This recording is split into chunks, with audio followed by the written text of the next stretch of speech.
Welcome back, everyone. And we are here on a surprise stream today.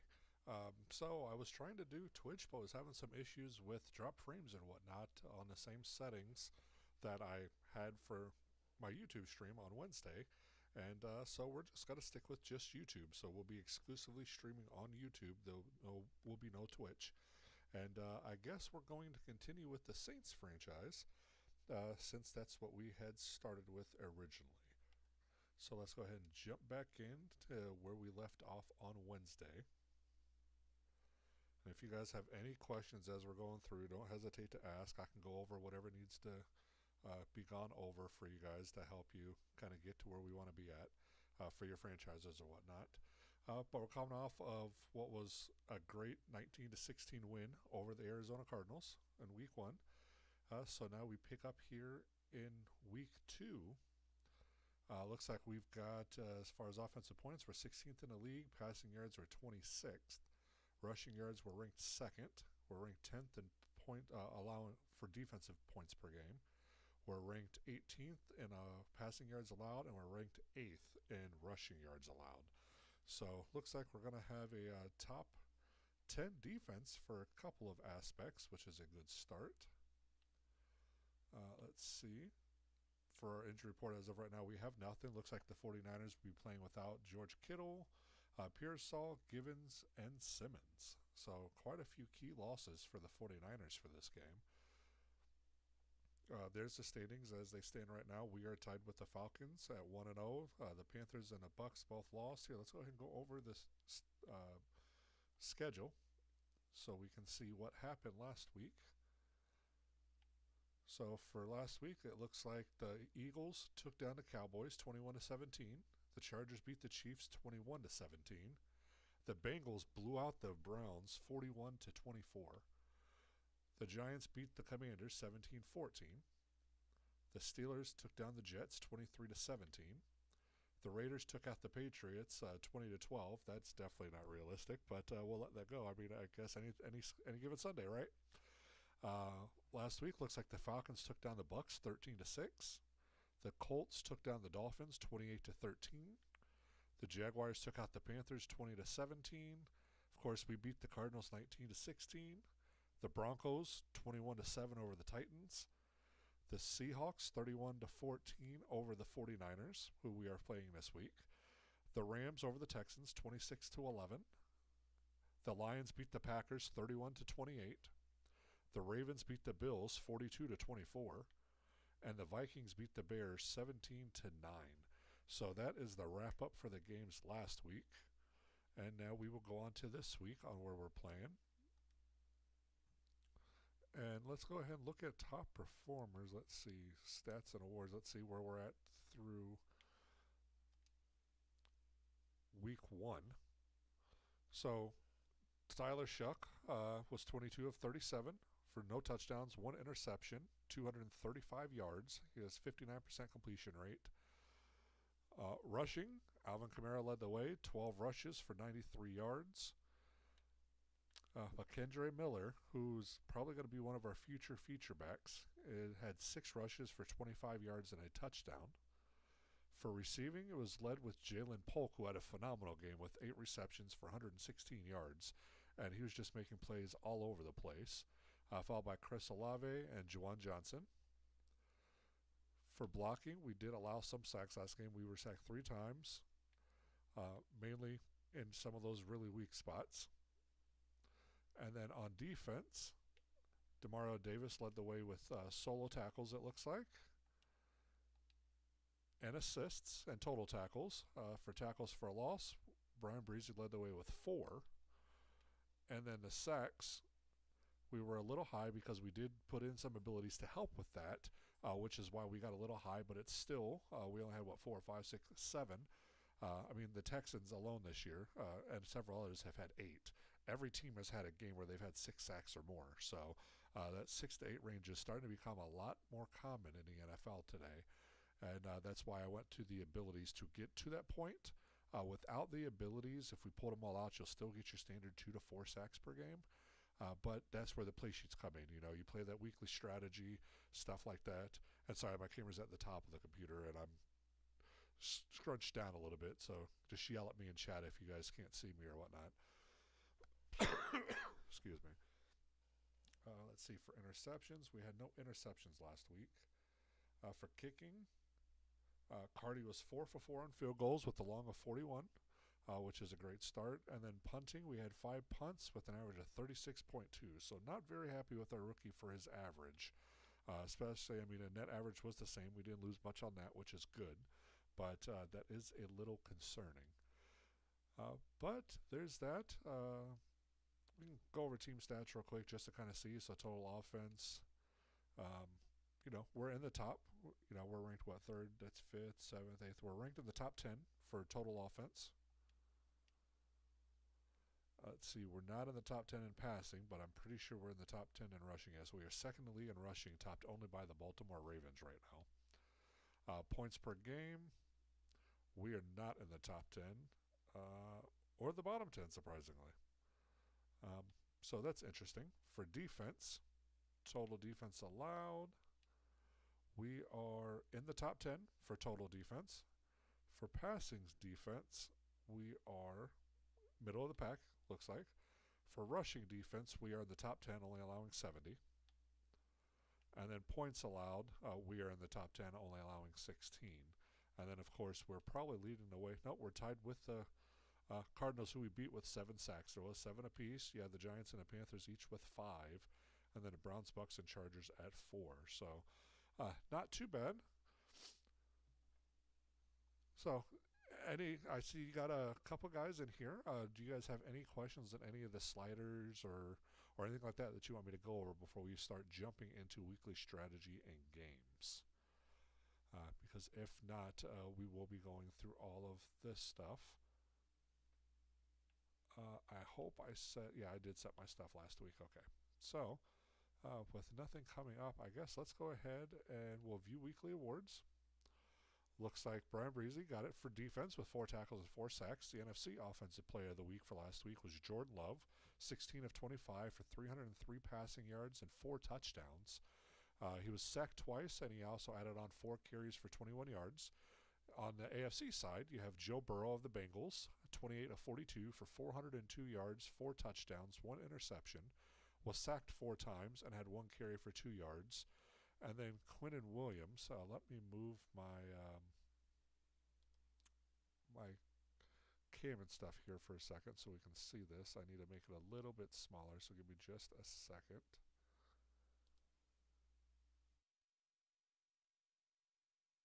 That should be okay. Let me know if that's too small for you guys. I don't want it to be, too small, since I know this is the first stream you guys really get to see me in it. But hey, there we go. So Quinnen Williams for the Jets had 15 tackles. So that's how he got the AFC Defensive Player of the Week. So I guess let's go ahead and jump into weekly strategy. For this week, we're playing the Saints. We're playing the 49ers. Sorry, we are the Saints. And got to go over here. So Kyle Shanahan typically uses either run and shoot, play sheet, West Coast, or air raid. Most likely they're going to be going West Coast. They do have George Kittle's injured. Let's see, positional matchup. They've got the lead on wide receivers. Pretty much everything. For their defensive coordinator, dollar play sheet, QB contain play sheet, and 4-3. So we're going to probably see some sort of mixture of that in there. A lot of people don't really look at this, but this is a good way to kind of have an idea of what you may be facing. And obviously you don't know what play sheets they're going to use, but what I have noticed is they typically change even if you play the same team. They tend to change if you're playing them at different portions of the season. It seems like they tend to be the ones they call the most often. So don't quote me on that just yet. I'm still trying to figure that out and learn on that. But that's kind of where we're at there. An offensive coordinator, you've got a wide slot play sheet and shots.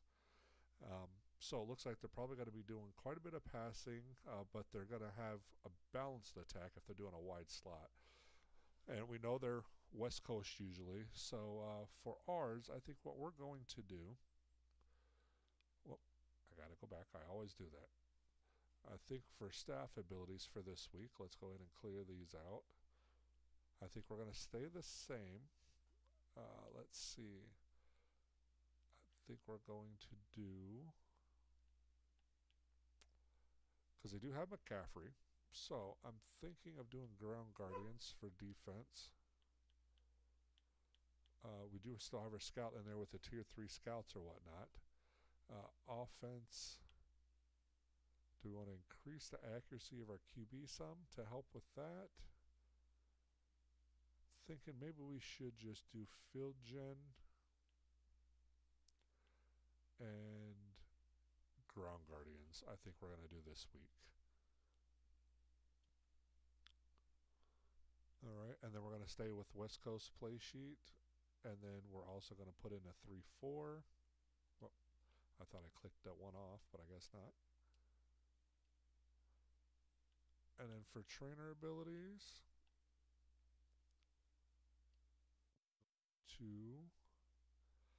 let's see, we don't want to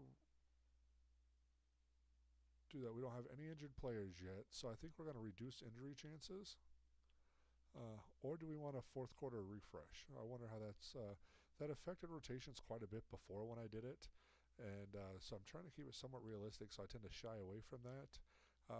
But I think I'll do it for this game. We'll just see how it affects the Kamara and Miller rotation and see if we still get what I'm wanting to see. We had a pretty solid rotation last week against the Cardinals, so I'm hoping we see that again. So we'll kind of let that play out here. So let's go ahead and confirm that for our weekly strategy loadout, and then let's see if we need to half pad or rest anybody this week. Yep, Eric McCoy, he is orange, so I will be resting him for this practice. And then on defense, looks like we're pretty solid for the most part. Pete Warner took some heavier runs into his chest last week, so we're going to go ahead and rest him. And that's it for this week for the strategy, so let's go ahead and simulate that.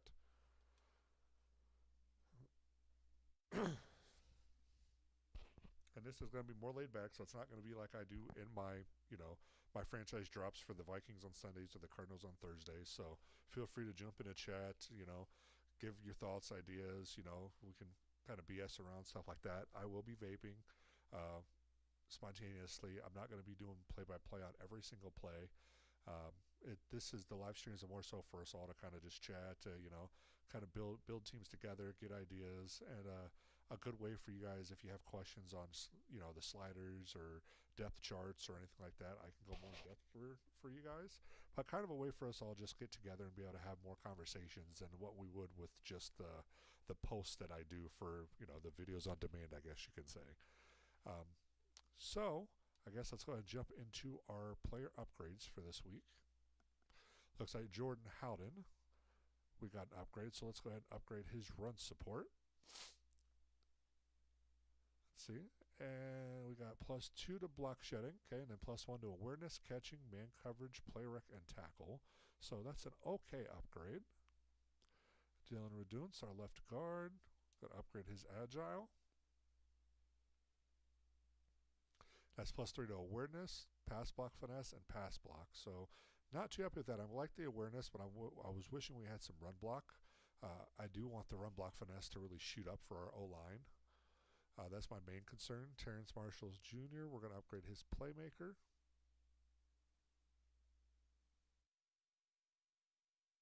+3 on release and spec catch, +2 on deep route and short route, which is phenomenal, and then +1 on medium route carrying, ball carrier vision, and awareness. And then Bub Means, we're going to upgrade his playmaker ability, or archetype, I guess I should say. And we're going to get +2 to catch in traffic, which is excellent, +2 to medium route, which is excellent, +2 to release, which is excellent, and then +1 to short route, ball carrier vision, catching, deep route, and juke move. And then Dylan McMahon, we're going to upgrade here. And for his agile, we get, let's see, +2 to awareness and pass block, +1 to run block finesse, and then +1 to lead block. So that's great. Let's just check our depth chart real quick. I just want to make sure we do have Tyler Shuck starting, and then Kamara and Miller. And then let me just check my O-line. So McCoy is starting this week. That's right. We had him gone last week, so he is going to be starting over McMahon this week, so that should help with some of the sack issues we were having. And I guess let's go ahead and jump into this week's game.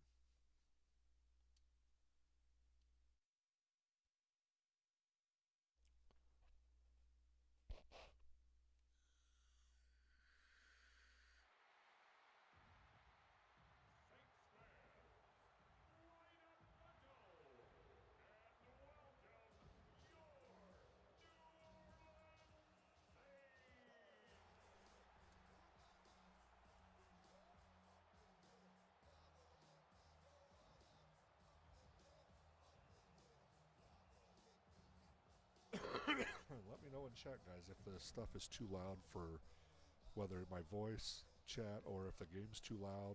I want a good solid balance, and I don't have monitoring on. Dealing with a slight concussion. I was working yesterday and decided to walk into the end of a detached garage. So to give you an idea, I'm 6'8", so I kind of thought I ducked enough, and I didn't, and just kind of went right into it. Cut my head open a little bit, had some blood and whatnot. So just kind of dealing with that right now. So I'm trying to keep it a little quiet as far as my ears and head go today. But let's go ahead and get this game going. So here we go. Looks like the Saints are going to kick off to start this game. So the 49ers are going to take it in at about the 7. They're going to get across the 20 to the 25, past the 30, and down to about the 31-ish yard line. And so now here comes out Brock Purdy and his 49ers offense. So it's going to be 1st and 10 here. And I'm actually going to switch my cam to the other side.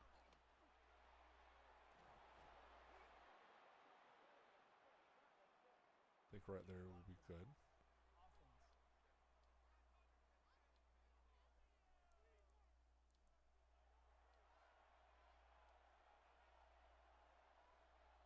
Or maybe we'll do the top corner.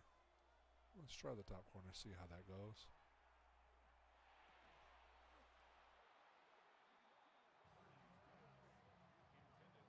We'll hide that now, and we'll kind of just run it like that. Let's see, so I can still keep it down here maybe? No. The cam down to there. And that's a little bit better, I think.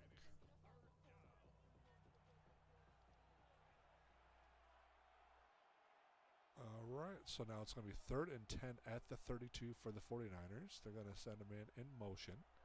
But he takes the snap. He's looking. He gets a throw. And it's going to be called, and he's going to be down to about the 44-yard line.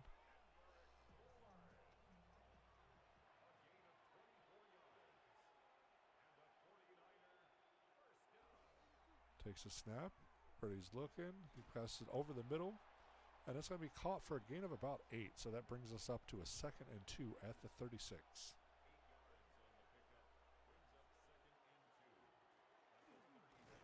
After he's going to try to go up the middle for no gain. So it would now be 3rd and 2 at the 36.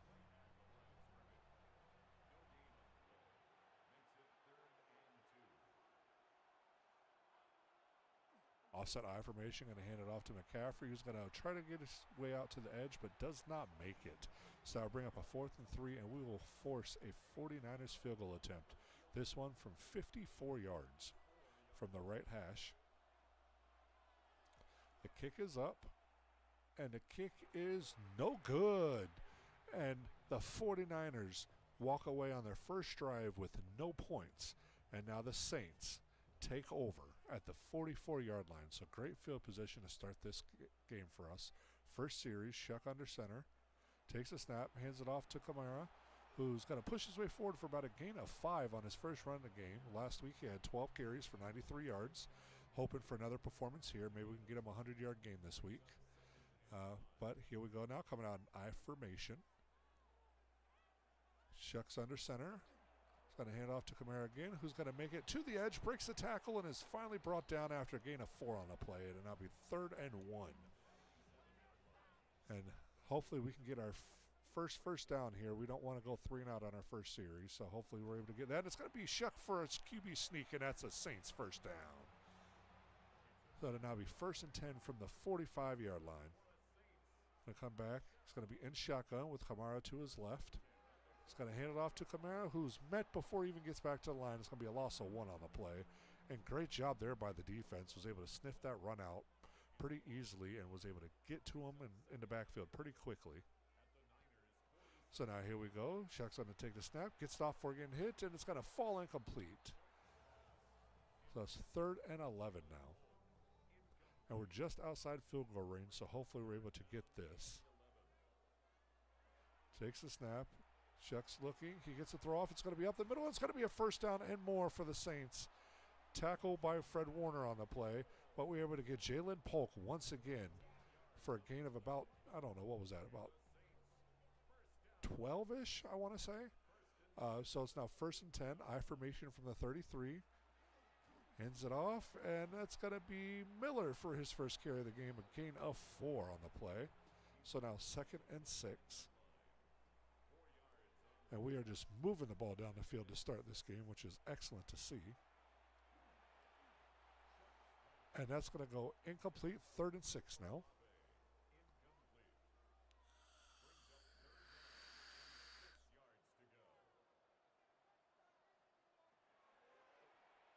Jack's going to take it. He gets past, and it's going to be complete to Kamara for a first down and more.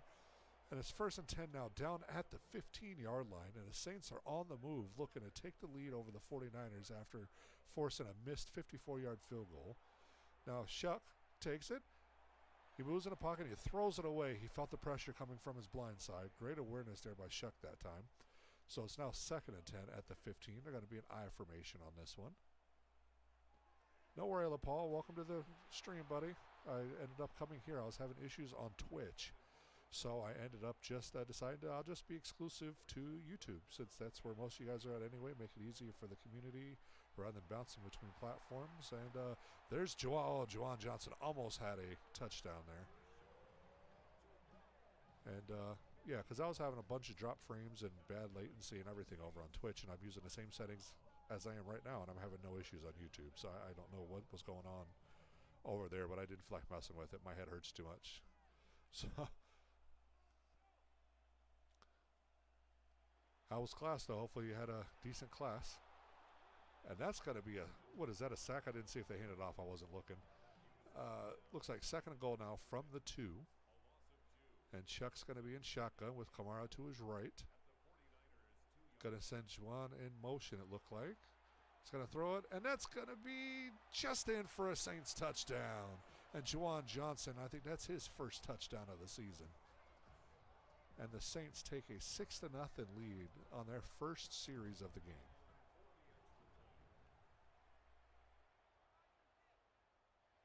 And the kick is up and good.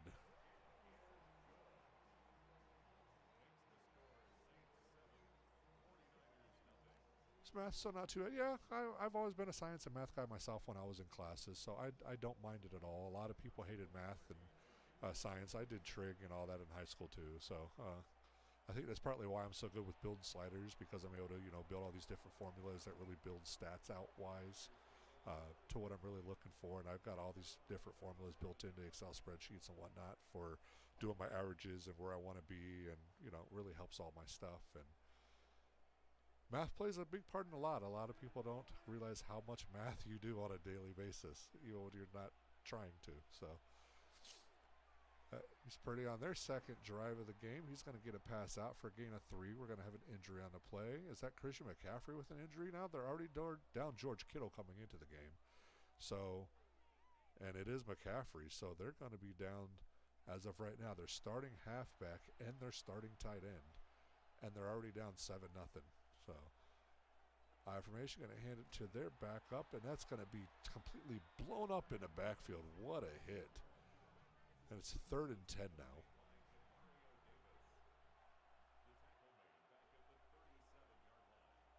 Brady's going to be in shotgun.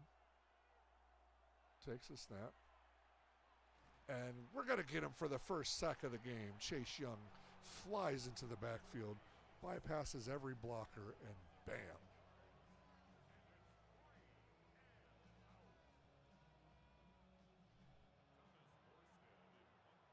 Yeah, 2024 was a lot easier, too. This year was a lot more difficult to rein in with stats and everything, so...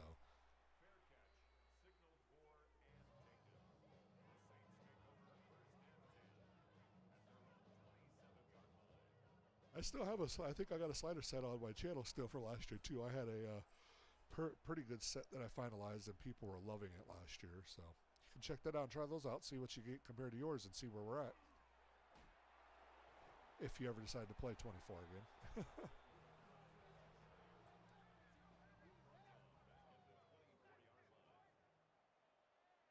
Or that was 25 that I did, so now this is 26, so...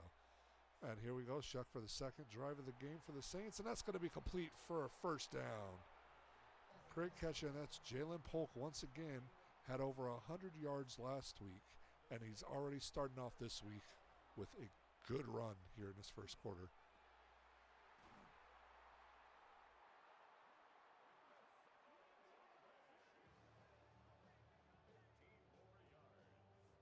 And that didn't work right. That was supposed to be somebody either doing a sub or something, so I don't know why it didn't work correctly. Let me turn off my alert since that is not working correctly. Something must be wrong in the codes. I'm dealing with a concussion right now too, so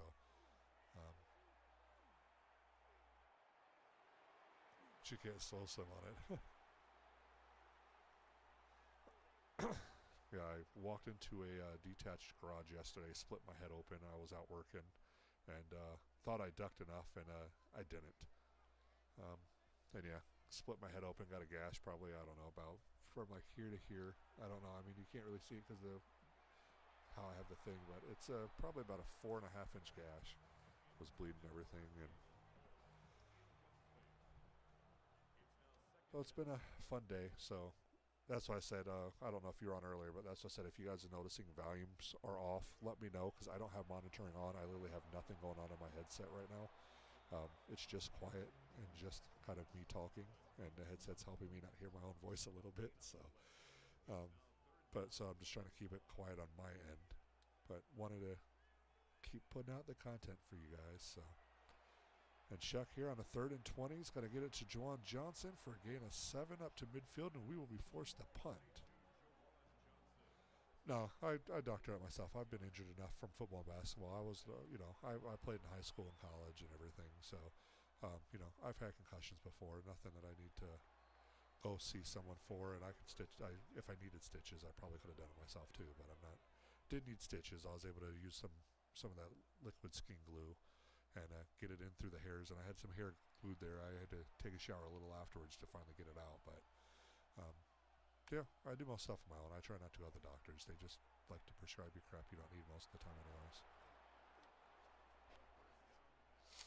All right, that's the 49ers 2nd and 1 after a gain of 9 down at the 29-yard line. Same thing, like I'm diabetic. I'm type 2 diabetic, and I don't take meds or anything because once you start the meds and insulin and stuff like that, you're stuck on it the rest of your life. You'll never get off of it. You'll never reverse it. I just, after injuries in college and everything, I wasn't able to walk for about 6 months and still ate about 7,000 calories a day. I still ate like I did when I was an athlete. So I ballooned up from about 235 up to about 315. And, over the years just kind of dealt with it because I, didn't play anymore, just worked and stuff like that. So, I ended up becoming diabetic because of that, and then stress. And it was actually, I guess they said stress-induced diabetes. So I've just been, changed how I ate back to being a little bit more healthy, not consuming 7,000 calories a day like I did as an athlete because my body can't handle it. And whoa, what a play that was. I don't know if that was intended to be a pitch or what, but that was a fantastic play to see play out. That was pretty cool. But yeah, so just lost weight down to like 280 now, maintain the blood sugars with just, diet and exercise and not having to take meds, and it's been a couple of years. So I try to stay away from doctors as much as possible because they just want to give you meds that, aren't always the best option. I just find it weird that, I have a stomach ache, but I'm going to take medicine with a side effect of death. It's like, for me, it's like, I'll deal with the stomach ache. Not, I don't want a chance dying. I have enough things in life can kill you instead of add meds to it on top of it. So, I mean, obviously there's those, you have people with situations that need the meds. And if you are one of those in chat, don't get me wrong, but it's just, I feel like if you're healthy enough and there's chances to reverse it without meds, to do that.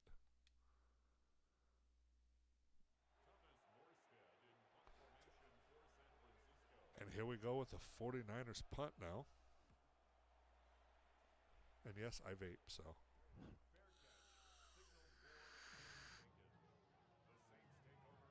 And now here we go, 1st and 10. Second quarter. And the Saints are still up 7-0. Going to come out in I formation, Shuck under center. Going to hand it off to Kamara, who's been on a pretty good roll this game. And that's going to be a gain of 4 for him. So that'll be a 2nd and 6 now at the 25. Going to come out in a... Is that a double halfback? I can't tell who that other player... No, that was a... That's our fullback. Okay. Interesting setup. I've seen that happen a couple of times this Madden. I didn't see these 2 halfback sets too often until recently. Yeah, it does, but I'm just too... I'm too fat and too hungry to... to fast. I can't do that. Plus, I'm active. With my job, I'm outside all the time, and I probably walk, anywhere from 20 to 60,000 steps a day, easy. So, fasting does not work for what I do as a utility technician. So, yeah, I gotta eat. So I always snacking on something, and plus I want to keep the metabolism going to keep burning off the carbs that I do have and stuff like that. So. Chuck takes it. Oh, we've got a 1st down. Who's that one to? I didn't see. That looked like 87. Still learning all the Saints players' numbers and stuff. But so it looks like Shuck's going to hand off. This one's going to go to Miller, who's going to make it to the outside. He's going to, did a nice juke there, and he's going to get a gain of about, 16 on that play. 1st and 10 now down at the 34-yard line. Great running by Miller on that one. Definitely see him becoming a lead back for us in the near future with Kamara's decline impending. Although Kamara's still running pretty good so far into the 2nd game this season. So 2nd and 10 now. Got Miller back out there to the left of Shuck. Shuck takes a snap, gets the ball out quick before getting sacked, and that's going to be Miller with wide open space. Could not make that tackler miss, and looks like the tackler is injured on a play. That's Gross-Matos on injury. It'll now be 3rd and 2 for the Saints from the 26-yard line. I'm out in a dual halfback set again. This one's going to be handed off to Miller once again, who gets enough for another Saints 1st down. And that's going to get us up to the 24-yard line. Now I formation, you're going to have our fullback in there. And then we've got Miller back there following him, and it's going to be a loss of 1 on the play. Defense is able to sniff that out pretty good, seeing we tend to run on 1st down every time so far. So here we go now, 2nd and 11 at the 25-yard line. Up 7-0, 8:23 to go here in the 2nd quarter. Shuck's looking, he's got time, clean pocket, great pancake there. He gets the ball away just before his blindside gets smashed on that. So that was great awareness by Shuck. So now he's going to be in shotgun with Miller to his right. 3rd and 11, gets it away. A little screen type pass play there. And it's not going to be enough for a 1st down, so we're going to end up settling for a field goal here. This would be a 39-yard field goal attempt from the right hash. The kick is up, and that gives the Saints a 10-0 lead over the 49ers here in week 2. And Cardi is perfect on field goals. He's now 5 for 5 this season, given his long's been a 42. So interested to see if we end up getting some longer field goals from him down the road here. But 49ers are going to take that in, and they're going to get it up to about the 24-yard line. And that's going to be another Niners injury there. Oh, Paul, you were asking something. I forgot. I'm not looking at it now, but you'd asked something in comments that you wanted me to explain to you. What was that? And that's the Saints' 3rd sack of the half so far. And the Storm defense with the right players is a lot more vicious than people realize. This is why I like the Broncos playbook. It gets pressure, just like I see, and especially a Flores-type defense. And especially with the NFL now, I was looking up when I was doing all my testing and stuff. Every team has a game with 6 sacks or more this season. So that's just insane to me that almost every single team has had 6 sacks or more in one game. And the Texans have had 8. So that 6 to 8 range is starting to become pretty common now. And it's just the way it goes, I guess.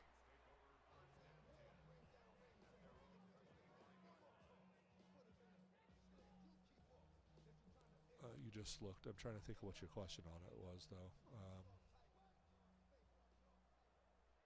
Oh, it was for, I think, buying the play sheets or something. So when you start a franchise, if you pre-ordered, I was a beta tester and everything, but I think it's when you did a pre-order. I don't remember if it mattered which one or what, but you got like bonus points and stuff, and that's one of the things that you get is when you get in a franchise, you can turn on whether you want the bonus coaching points or whatever you want to call them. And you get 200 at the beginning of the franchise, and that's how I'm able to buy the stuff at the beginning. So that's how you get that. If you didn't pre-order, I don't think you have the ability to get those. So you'll have to start off with 0 and then just get through the season. Typically, that's what I would do in franchises, but with the fact that, using O'Connell with the Vikings, he's got points already, so I figured why not. He was coach of the year, so a little bit of a bonus from last year, and I wish he would have changed his play calling earlier than he did this year. But it is what it is, live and learn. And then with the Cardinals franchise, obviously me having Brian Flores take over, he should have some points, so that's why I did the bonus for him. That way it was a little bit of a buff since he is a defensive specialist when it comes to disguises, as we all know, being Vikings fans. So, so now it's 1st and 10 at the 47-yard line. Oh, did you?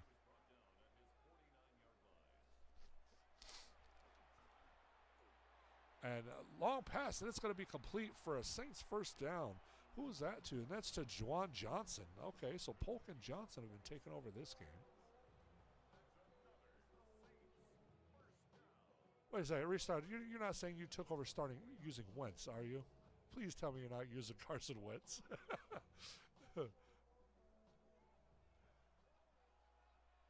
I just noticed you said WCZ. I was thinking I thought it said something else for a second, but I was like, oh, wait a second. That's I remember you said you were doing a Vikings franchise too, I thought. And oh, West Coast zone run. That's what you're talking about. Got it. Yeah, I'm thinking. Like I said, a little slower today with the head trauma, but I'll get it. I'm getting there. But yeah, West Coast zone run is phenomenal. I love West Coast zone run. And thank God he used the JJ. It definitely works better for him too. Make sure you use the 49ers playbook because to me, that fits more of what O'Connell's doing these days. When it comes to how offense is, because they tend to be a little bit more play action heavy than what O'Connell was doing. And they don't take as many deep shots. And even from the last couple of games you see, I think he's taken, 3 or 4 deep shots all game. And when you run O'Connell's regular Vikings playbook on here, you're taking deep shots like 4 times a quarter. So that's why I don't use the Vikings playbook at all. It's not like what it should be. It's still geared to having Cousins, I think, or a little bit of Darnold as the QB, and not for JJ, who's a more mobile quarterback. So he's going to be more apt into the play actions and the screens and naked bootlegs and stuff like that. So. And that's another touchdown for Kendre Miller. That's his second of the season. He had one last week. And he's definitely turning into a huge addition for us on both passing and rushing here. So Kamara's decline, his end of career is imminent, will be coming.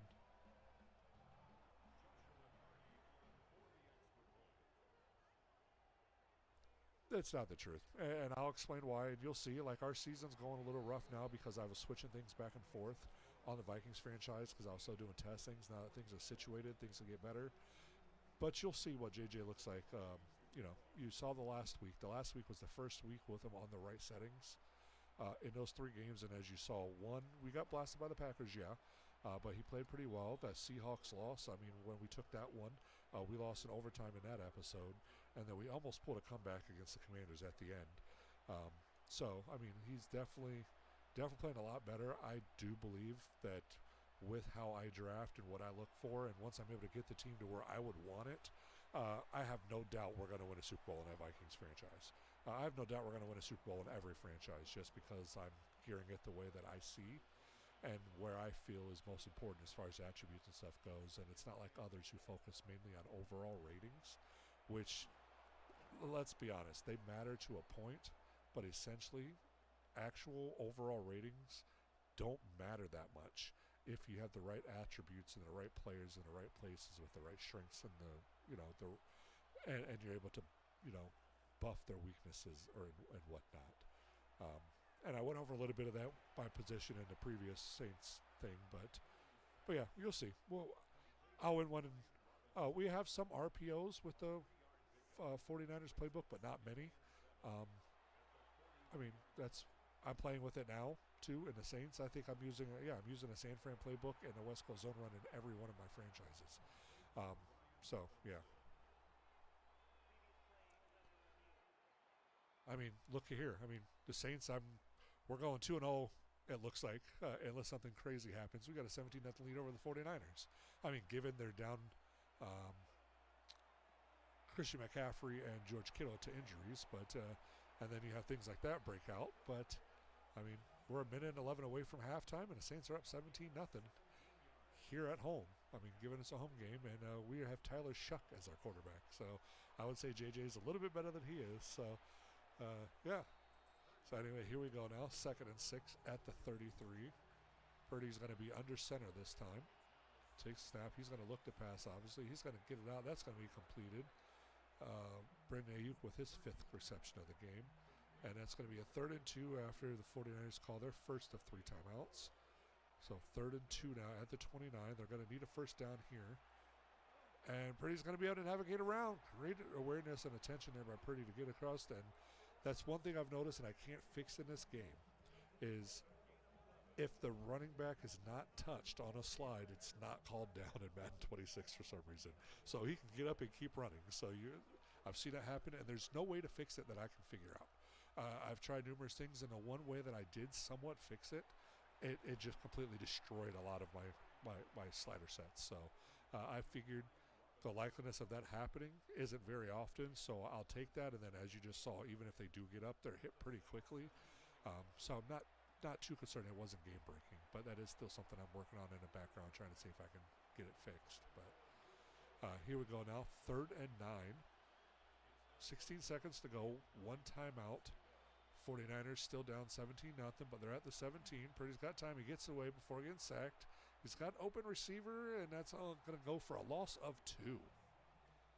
So that's going to lead to a timeout with 5 seconds to go, and the 49ers are going to kick a field goal to cut this down to a 2-score game possibly here. He's already 0 for 1 on field goals this game. Missed a 54-yarder on their first drive of the game. This one from 36, and this kick is good. So we will end up going into halftime after this kickoff. Saints winning 17-3. And the Saints do get the ball back in the first in the second half. And what do you guys think about these halftime shows and stuff? Do you guys want to watch them? See what the stuff is going around the league and whatnot? I know I haven't been doing that, but I'm thinking of starting to watch them just to kind of see, since apparently it looks like sliders are affecting. Wow, look at Kendre Miller just cruising.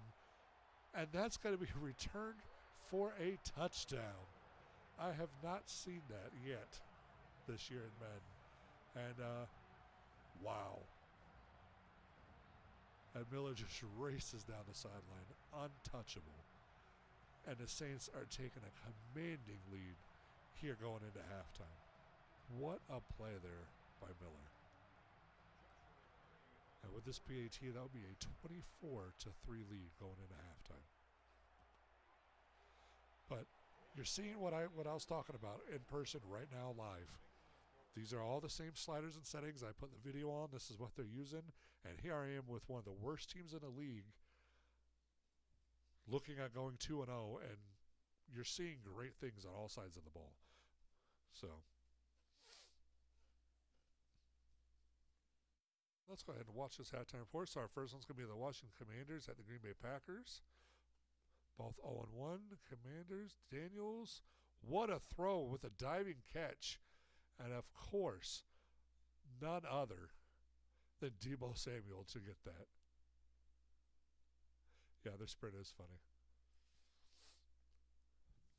And now the second one, you got both the Steelers and the Seahawks are 1-0 from last week. And Darnold's just going to hand this one off to, is that Walker who does the leap in there? No, that's not Walker. Who is that? Holani. Interesting.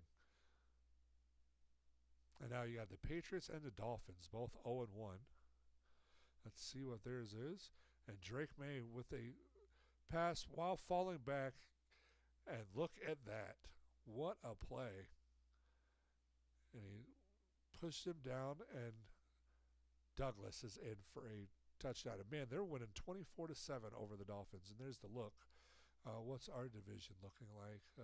Tampa hasn't played yet. Falcons haven't played yet. I didn't see the Panthers before they came out. But let's go ahead and jump back into our game.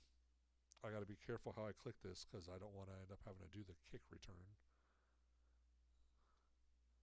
And it's not letting me advance as quickly. Oh well. So there's our stats. Tyler Shuck, 17-26, 171 yards and 2 touchdowns so far.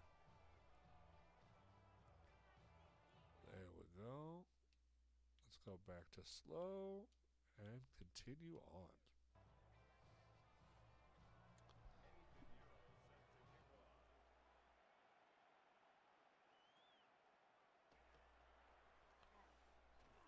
We're going to return that one to about the 29-yard line. Red zone efficiency, we're 66% for today, 33% on the season for red zone efficiency. And let's see what we can do. First drive of the second half, 1st and 10 at the 29. Shuck under center, fakes the handoff. And this one he's got to throw. I'm guessing that was probably intended for Kamara, who looked like he took a cut left and probably wasn't supposed to. But that's going to bring up a 2nd and 10 now. Shuck's going to be in shotgun this time with Kamara to his right. Shuck takes the snap, fakes the handoff again. He's got time, clean pocket, throws this one deep, and it's got to fall incomplete, and that was intended for Jalen Polk, it looked like again. I didn't see if that was Polk or Olave on that one. Well, I think it was Polk. And Shucks takes the snap, and this one he gets, and that is completed. This one is to Olave, and that's going to be a 1st down for the Saints. So 1st and 10 now at the 26. And this offensive line has just been manhandling this 49ers defense for the most part. And Kamara's going to get a gain of 1 on that play, so that'll bring up a 2nd and 9. And Tyler Shuck might be the quarterback of the future if he keeps playing like this. I was looking at maybe drafting one, and I still might, but playing pretty good so far, and that's going to be a flag for holding. It looked like it was holding or a block in the back. I didn't see it fully, but yeah, it was a hold. And it's going to be a 10-yard penalty, which will bring up a 2nd and 19 now, back at the 37-yard line. Now, empty backfield this time for Shuck. Could not get it away fast enough, but he did get it away before getting sacked at least, so now it's 3rd and 19.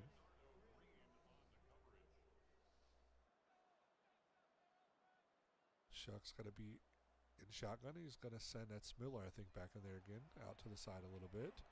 And he's going to get sacked. And that's the 49ers' first sack of the game, if I remember correctly. And that's going to force a Saints punt. But we took about a minute and a half off the clock of this quarter so far. I mean, 12-minute quarters, we're going to be down to about 10 minutes when they get their first play. So we'll take that. And that's a booming punt, over 50 yards. And we're going to stop them at the 31-yard line. So here come the 49ers now for their first possession of the second half. 1st and 10 at 31, 10-15 to go. Purdy takes a snap, hands it off, and he is met immediately. Gain of 1 on the play.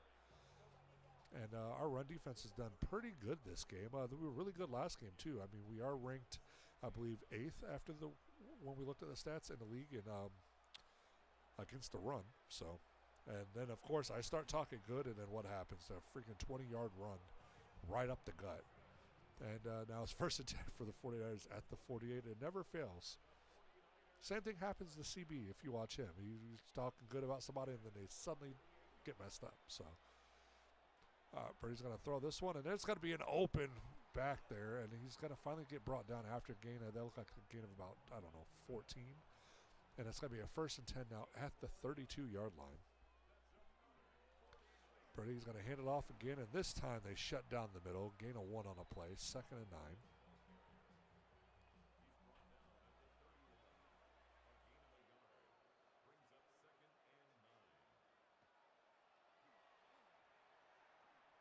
Brady takes that, but he's got to scramble, slide down after a gain of, gain of 5. So to bring up a 3rd and 4 now at the 26.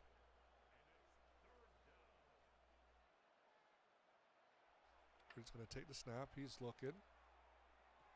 And that's going to be a 49ers touchdown. And who was that to? Tongies? Yep. To Jake Tongies, the backup tight end since Kittle is injured. And that will make it a little bit more of a game.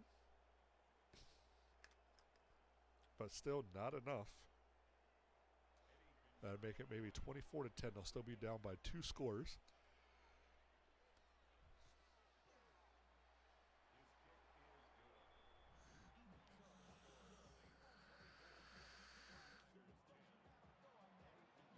So now the 49ers will kick it off back to the Saints here.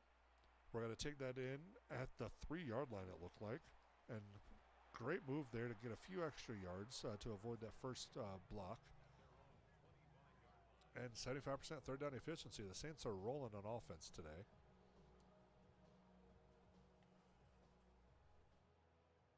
It's going to be 1st and 10 at the 25. Chuck fakes the hands off. He's going to get it out, and that's going to be a gain of 1. Great check down option there. I don't know. I think that was intended to be that anyways, but regardless, that was a great movement. Fakes the handoff, and he's going to run. He gets blasted. Thank God he didn't fumble. Fred Warner just leveled Shuck on that play. My goodness. And that's going to be a gain of 1, so 3rd and 8 now. Going to send, looks like Polk in motion. Shuck's looking. He's going to air it deep. And this pass is going to fall incomplete, and that's going to force another Saints punt. That's back-to-back punts to start the second half for our Saints offense. Luckily, we have the lead already. That punt is away. And we get to him fast. That was like essentially no gain on the punt. Great job by our special teams there to cover that punt. And so now it's going to be 1st and 10 at the 27 for the 49ers. They're going to come out in I formation. We're going to hand it off. And another huge opening up the middle. That's going to be a gain of 13. That's going to bring us to the 39-yard line. And the 49ers may be looking to try to pull a comeback here. They're down 24-3 at a point. It's 24-10, and they are on the move. Purdy gets the pass off to a wide open receiver, and that's going to be a gain of 15 on the play. Brandon Ayuk with his 6th catch of the game. And it's 1st and 10 now at the 44-yard line.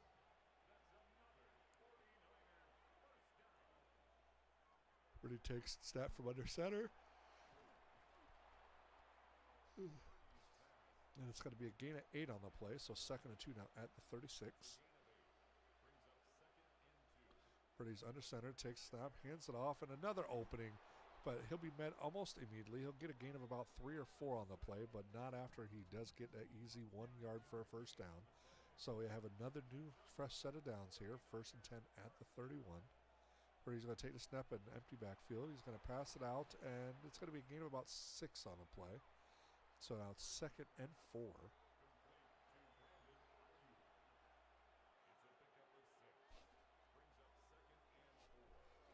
Another handoff, and this one's going to get a gain of 3, and Brian Robinson 50 yards on 8 rushes. And we are not holding him in check at all. And another 1st down. Injury timeout, and who are we losing? Shepard, okay. So we're down to D-tackle now. So 1st and 10 for the 49ers at the 19. They're in the red zone. They get it out, and is that Tongues again? So it's 2nd and inches.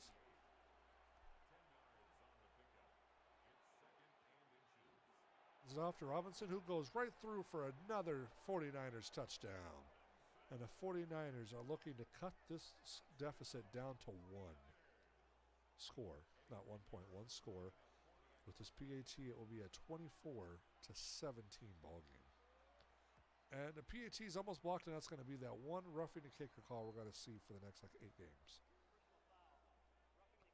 I do hate the motion of this and how it works, but I have to have this on to get the penalties to the levels that I want, and to keep the what's the word?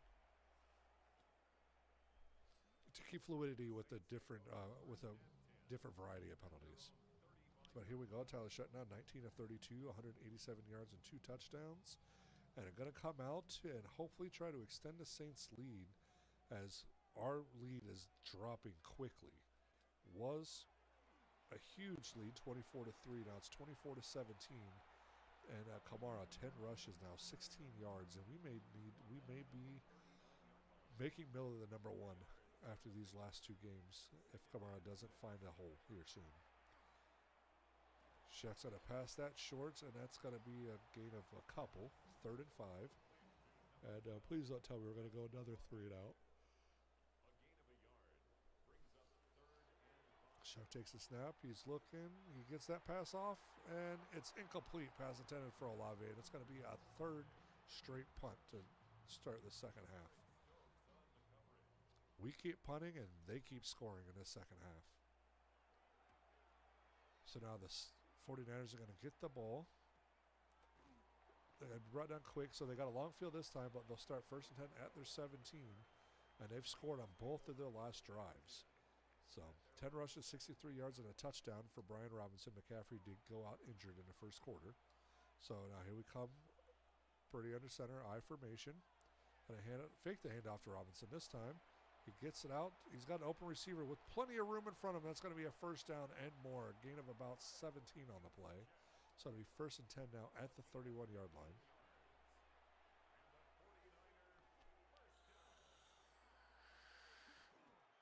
This one's handed off to Robinson. And that's going to be another 1st down run. And we just cannot stop Robinson at all. 1st and 10 now at the 47. Takes a snap, hands it off to Robinson, who's finally stopped again here, but 12 rushes, 80 yards. Just ridiculous. He's going to have a 100-yard game at this rate. So 2nd and 8, minute 33 to go here in this 3rd quarter. 49ers are on the move again, down 1 score now. Takes the snap, he gets it, and that's going to be caught and knocked down immediately, so 3rd and 4.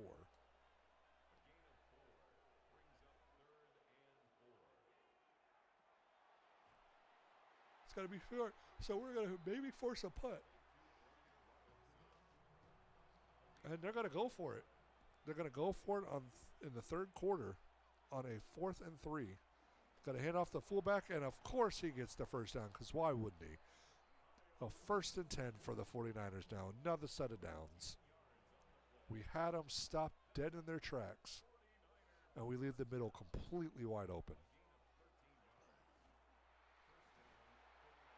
And that's a loss of 2 this time. So 2nd and 12. Hopefully we can do a stop here and hold them to a field goal. But at the end of 3, it's Saints 24, 49ers 17. And we have a game going into the 4th quarter here. And we'll start in the 4th quarter, 2nd and 12. Saints have the ball on the 35-yard line. They are marching. Just recently converted a 4th down attempt. So here we go. Purdy takes a snap. He's looking. Robinson's back to help block. He's got an open receiver across the middle. That's going to be a gain of 11 on the play. And I'll bring up a 3rd and 1 now down at the 24-yard line. I formation. And they hand it off, and that's another 49ers 1st down. And no, that wasn't a handoff. That was a sneak. Sorry, I was yawning when it happened.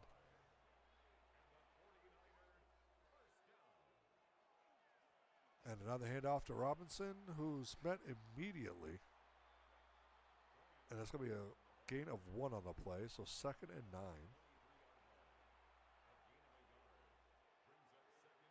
And he takes a step. He's got time. Clean pocket. Gets the pass away. And it's going to be caught for a first down. 1st and goal now at the 9.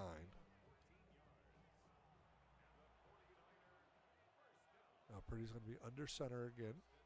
Robinson in the backfield. Single back formation. Got to hand it off. Run right up the middle. And it's going to be stopped at the 5-yard line. 2nd and goal. Is it just me, or is my camera snapping forward on these runs? Huh. And that's going to be a 49ers touchdown. And the 49ers are an extra point away with Jake Tongi's 2nd touchdown of the game. And they're a point away from tying this game after being down by 17 points at halftime.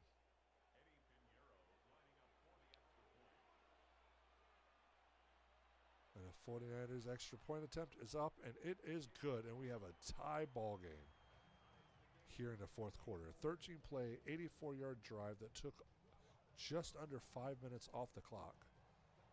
And now the Saints, after doing nothing but punts this entire second half, have a chance to hopefully go down and take the lead back.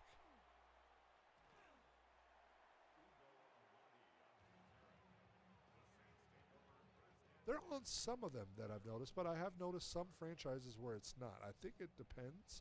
I think they do have a glitch on that, because there are some franchises where the abilities are the traits are automatically on the players, if that's what you're talking about. And I have noticed where some franchises they do not have them. So.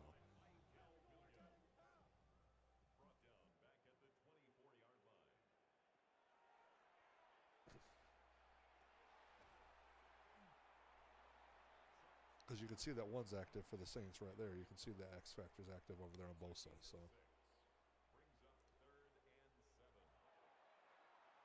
Chuck takes it, looking, and it's got to fall incomplete to Polk, and it's another Saints punt.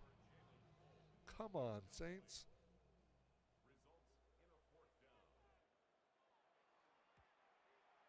Oh, did you?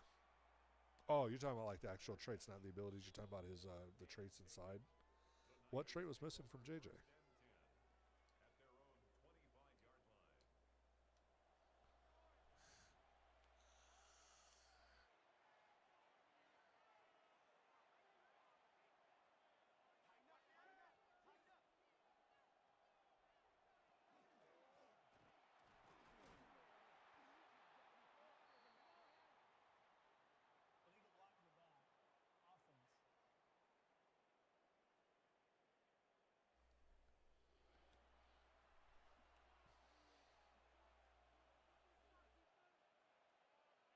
I don't think JJ has any like what traits were missing. Like I'm trying to.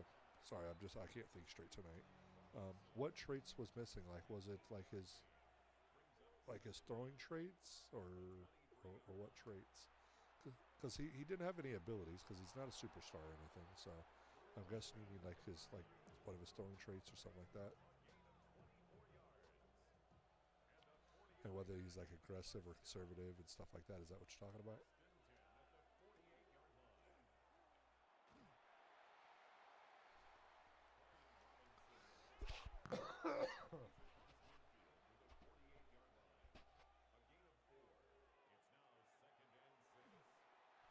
Oh.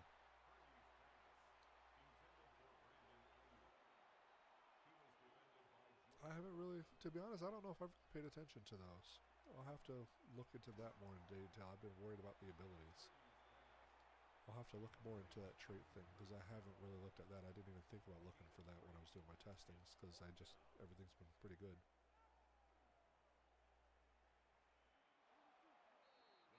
Well, normally they don't have any like those superstar abilities. They don't get them and list their superstar X Factor. If they're just star, they don't have anything. So the only thing they would have is their actual, like their positional type traits, whether they, their decision making as far as like aggressive or conservative and stuff like that. But actual like the scrambling traits and all that, Yeah, can arms and all that stuff is superstar and above. Stars do not have those.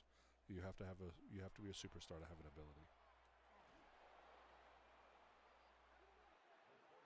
Does the game look like it's lagging on your end on what you're seeing, or is it playing pretty smooth? I don't know if it's just my vision on what I'm seeing, or if it looks like there's slight lag coming in, because all my stuff is showing good. I've got no drop frames and everything's running smooth.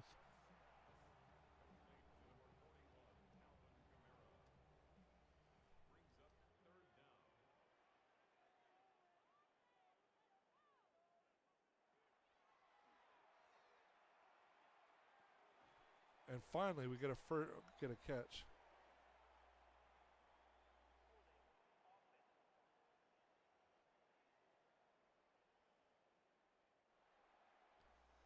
No, so discipline. After this game, I'll go into it. Discipline should be a standard trait, whereas the cannon arm is not. Like discipline, you can choose whether they're disciplined or undisciplined, which will affect like the penalty amounts and stuff like that. Which is why when you're looking in, drafting, there's a lot more to it. Doing it the way that I have sliders set up.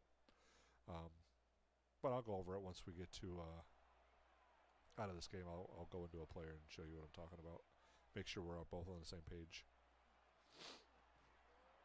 Oh, and for you and anyone else that ends up watching, I am going to do something different on this franchise. So I'm going to do what's called a youth movement rebuild. And because I was thinking about trying to do different things. So what I'm going to do on this one is we're going to do absolutely 0 trades moving forward. There'll be no trades at all for players, picks, or anything. No trades are allowed. And the only free agents that I can sign moving forward have to be 24 years of age or younger. I can re-sign players from our own team that are older, but I cannot sign a free agent. Like, let's say Justin Jefferson somehow becomes a free agent. I can't sign him because he's over 24 in the next offseason or whatever. So that will make it to where we have to focus on development and building through the draft, which is how teams should be doing it. That way that tests us a little bit more.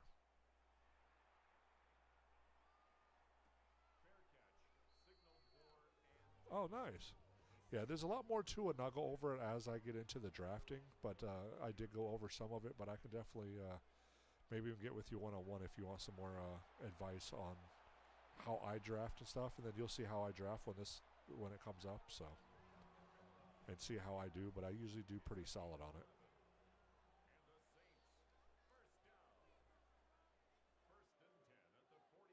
Yeah, I kind of just went over the positions. I think like a couple of the main things that I look at.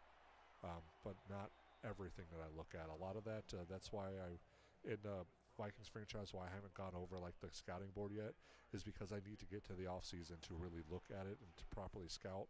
I don't want to just spend time in, those VOD type episodes where, here I don't mind doing it because we're live and this is made to be longer. This is multiple hours, not just, me trying to cram as many episodes as I can and keep it consistent and advance through in, an hour or so, because most people don't want to watch a 2 or 3 hour video. And so yeah,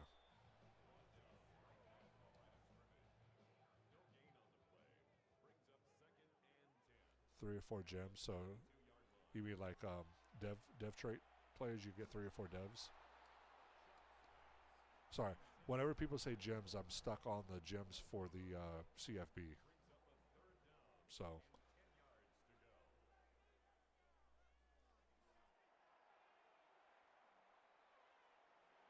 and Shuck sends this one down, and it's incomplete.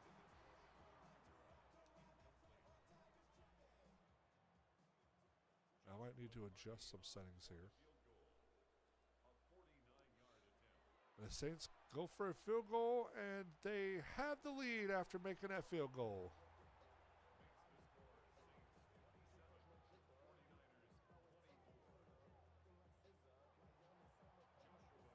Put 6,000. Let's change my bit rate. I'm going to go to 6,500 and see if that helps.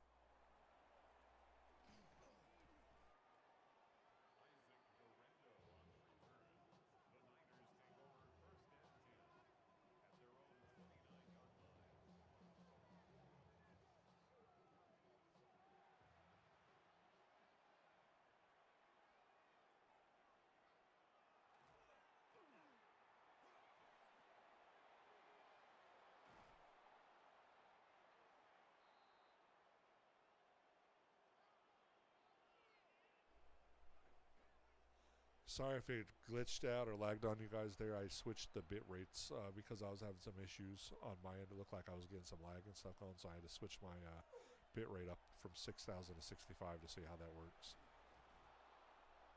Yeah, it's still doing that zoom in. Is that part of the game now? Is that something that's new that I just didn't notice? Because it seems like on every tackle it kind of zooms in now. See what I mean? And then it zooms back out. Or is that my stream just lagging? And sorry if you hear that in the background. The wife woke up for work and now the dogs are going crazy because she's out of the room.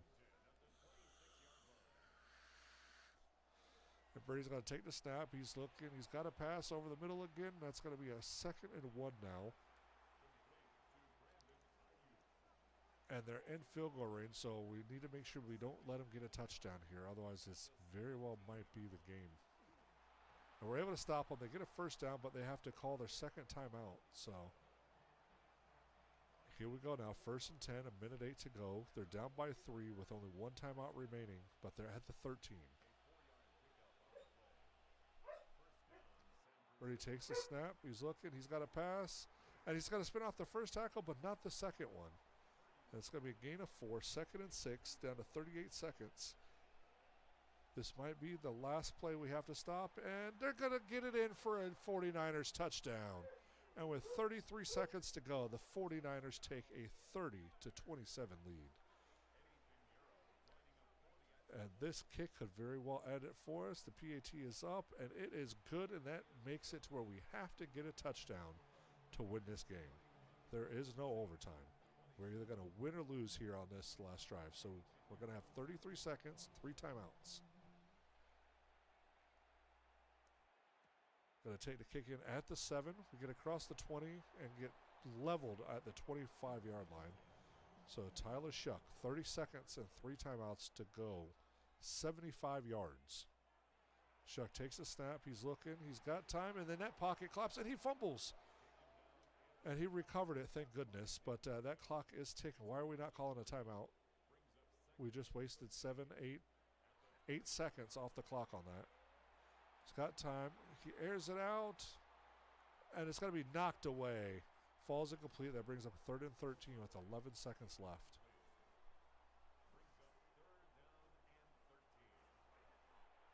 And Shucks takes a snap. He's able to get it, and we finally call a timeout. 7 seconds left. We've decided to finally call a timeout.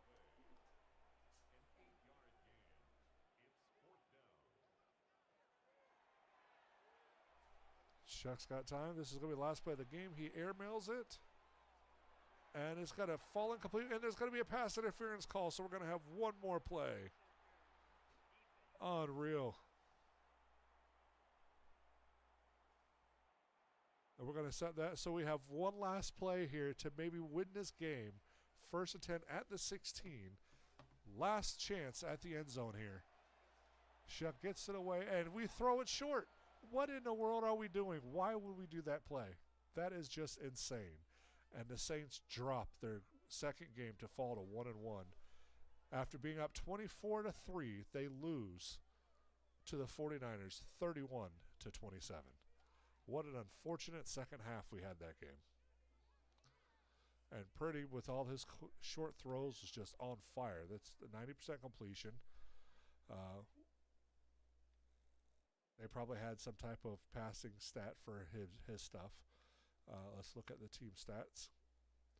So 31-27, first downs look right. Offense is looking good. Rushing yards and averages look pretty decent. A little high on the yards per rush, but I'm sure that's because I did have an offensive buff there.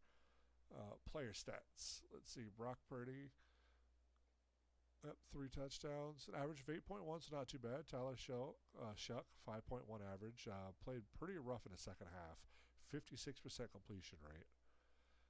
Rushing, Brian Robinson led the way. 18 rushes, 106 yards.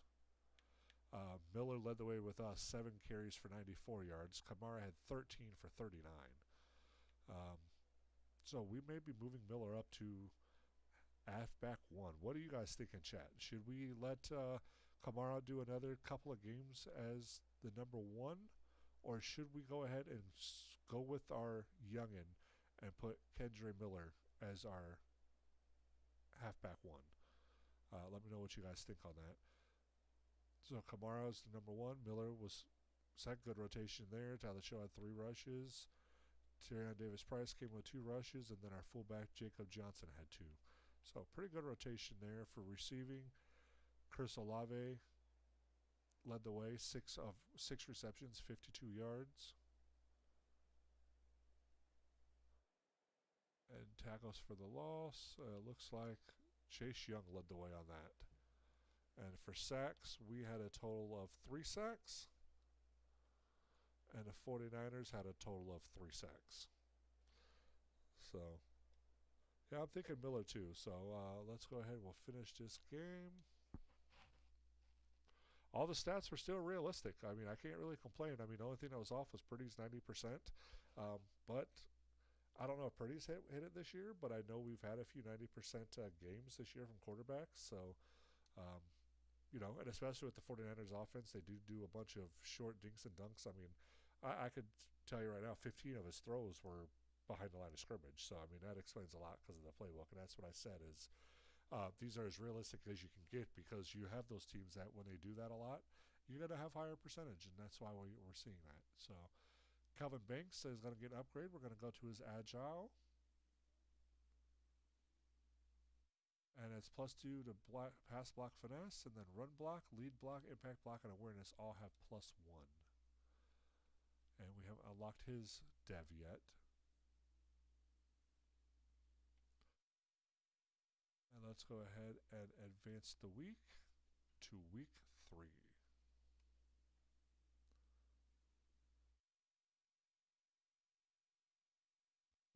Our coach gets leveled up to level 4. Nice. So our 3-4 play sheet is upgraded to a gold tier now. Nice. And our West Coast offensive play sheet gets upgraded to a silver tier now. That is great. And any unlocks? Sideline to sideline. Tier 1, increased ability to disengage from run blocks on outside run plays. Tier 2 gives us increased ability to shed run blocks on outside run plays. Tier 3 will give us increased pursuit from defensive backs on outside run plays. And then Tier 4 would be increased pursuit from linebackers on outside run plays. So silent sign would be great against a good running team, like if we're playing Baltimore or somebody like that. I think that might be a pretty good one. But here we go now. Week 3. Let's go ahead and watch the weekly recap first. See, we didn't watch it last week. I wonder what this week's going to look like.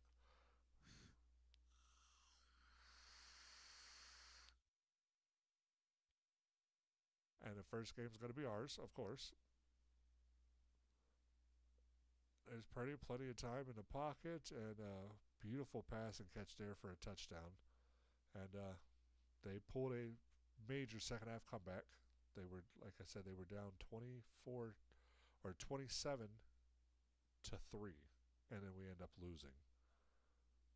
So now Broncos and the Colts, both 1-0. Let's see who ends up winning this game.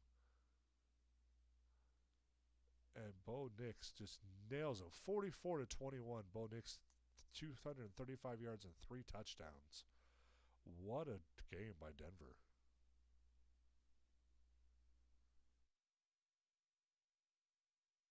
And there's a gritty. And then the Chargers and the Raiders, who are both surprisingly 1-0. So then you got Justin Herbert scrambling around. And he airmails a ball. And it's going to be caught wide open for a touchdown there.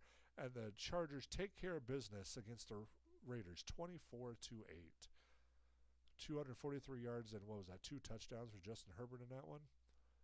So it's a pretty cool weekly recap. A couple of nice looking realistic plays. I mean, those all look realistic, things that you could see those quarterbacks doing and teams doing. So that was pretty cool. Let's go ahead and look at the schedule and see what all the scores were for the league last week. So it looks like the Packers lost to the Commanders 21 to 17. The Bengals beat the Jaguars 23 to 21. The Lions beat the Bears 23 to 6. The Rams beat the Titans in a close one 24-23. The Giants took out the Cowboys 32 to 13. Ravens beat the Browns 31 to 24. Of course, we lost to the 49ers 31-27. The Bills slaughtered the Jets 34-8. The Patriots beat the Dolphins 36-14. Seahawks beat the Steelers 20-6. The Panthers destroyed the Cardinals 45-10. The Broncos beat the Colts 44-21. Eagles beat the Chiefs 23-13. Falcons beat the Vikings 38-10. The Bucks beat the Texans 38-23. And of course, the Chargers beat the Raiders 24-8. So this week, that brings us to our standings. Let's see. Let me go to standings. So after 2 now, we'll do it this way. So in AFC North, you got the Bengals and the Ravens tied for first place there at 2-0. Browns don't have any wins yet. For the AFC South, you have the Colts and the Jaguars at 1-1, so that's still anybody's division. Obviously, still anybody's this early, but I just wanted to see. Bills and Patriots 1-1. Chargers and Broncos are both 2-0, so starting to build some momentum there in the AFC West. The Chiefs are 0-2, so that's fitting real life since they're not in the playoffs. Thank God for this year. The NFC North, the Lions are on top at 2-0. Vikings are 1-1. Packers and Bears are both 0-2. NFC South, we're tied with the Panthers and the Bucks at 1-1, and the Falcons have maintained an undefeated 2-0 win streak so far. The Giants and the Eagles are both 2-0. And the West, you have the Seahawks and the Rams both at 2-0. So not too bad. We still got 10 teams that haven't lost yet. That's Giants, Chargers, Lions, Broncos, Bengals, Ravens, Falcons, Seahawks, Eagles, and the Rams. So, pretty interesting so far. Let's see what, let's see, league. Let's see if any trades been happening in the background.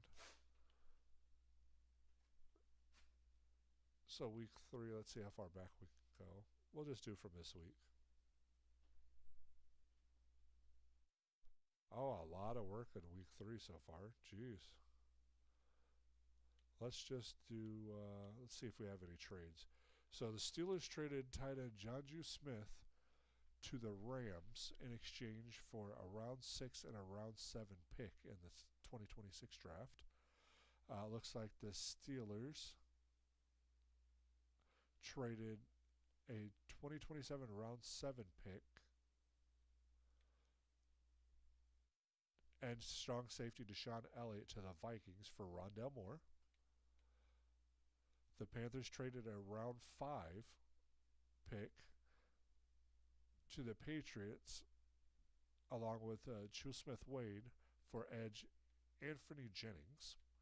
Cardinals traded a 7th round pick in the 2026 draft, the 28-28 draft, for Parker Washington and Baron Browning. That's an interesting trade. The Rams, we already went over. Holcomb for Anthony Orgy. Interesting. All right, pretty cool.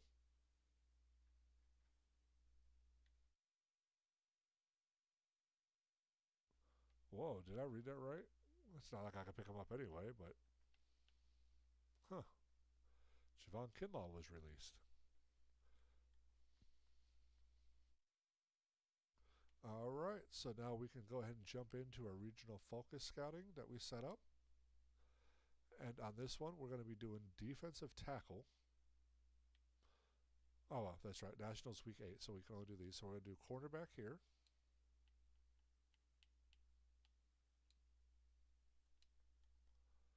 Wide receiver here.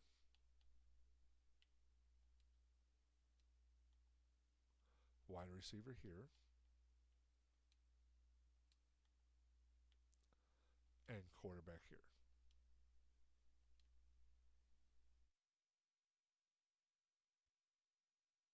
Okay. So did you guys have any questions before we get into the week of strategy and stuff for the next game over any of the sliders or settings or any questions about about what we were talking about? I think we cleared that up already, but you guys have any questions you guys want to go over before we jump into the next game here?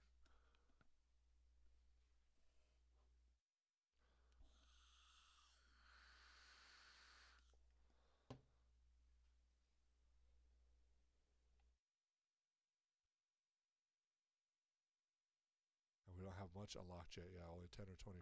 So nothing really. So I can't set up a board yet because we have nothing open.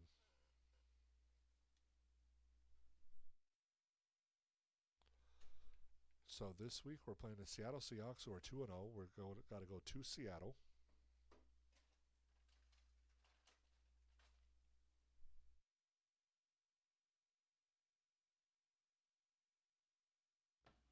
And just give me a second. I'm going to be right back.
we're back here.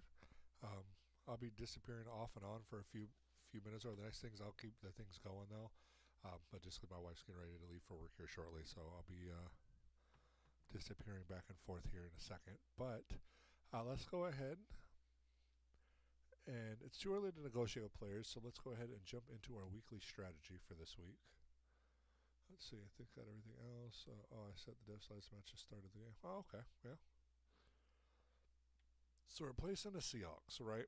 So we know Darnold likes to pass. He can scramble a little bit, but we need to get our play sheets going. So we're going to stay West Coast.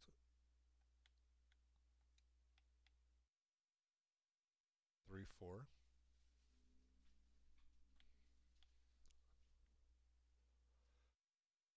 Now we get +3 to all passing attributes for the offensive line. And we're going to get +3 block shedding for all edge, defense tackles, and linebackers on play sheet plays, and +5 tackle for all the play sheet plays, which is another reason why I stay with our standards here. As far as these go, let's go ahead and remove some of these. Remove both those that we can. So for defense, we need to be more off for the pass.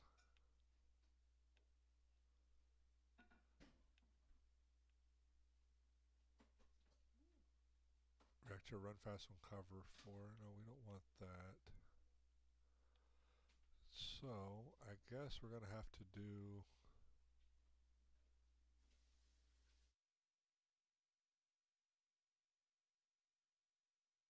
focus on the run, though. We don't have anything good for passing. And we typically play zone.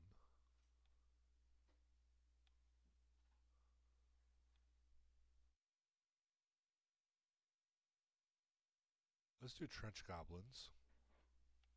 And then for offense, we're going to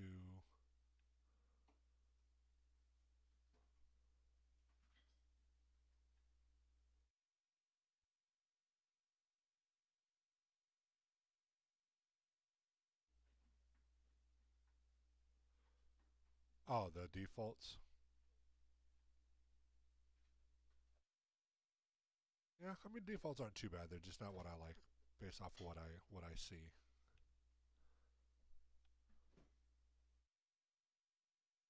And then for offense, I think on this one we're actually going to do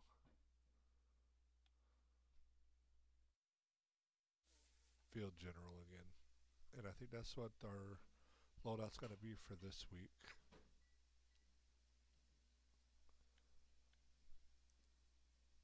And it will reduce injury chances again, so that's going to be our loadout for this week.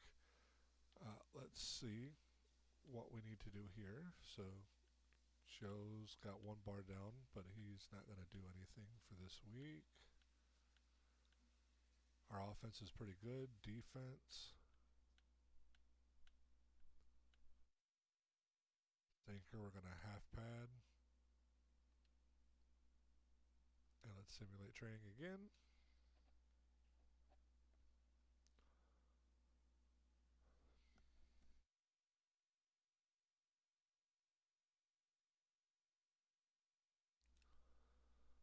And talent show is down to 3. That's not good. Alright. So we got some upgrades again.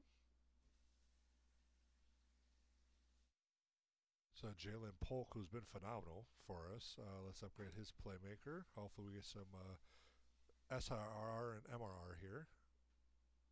We do. We got, and release, +4 to release, +2 to short route, and +2 to deep route and ball carrier vision.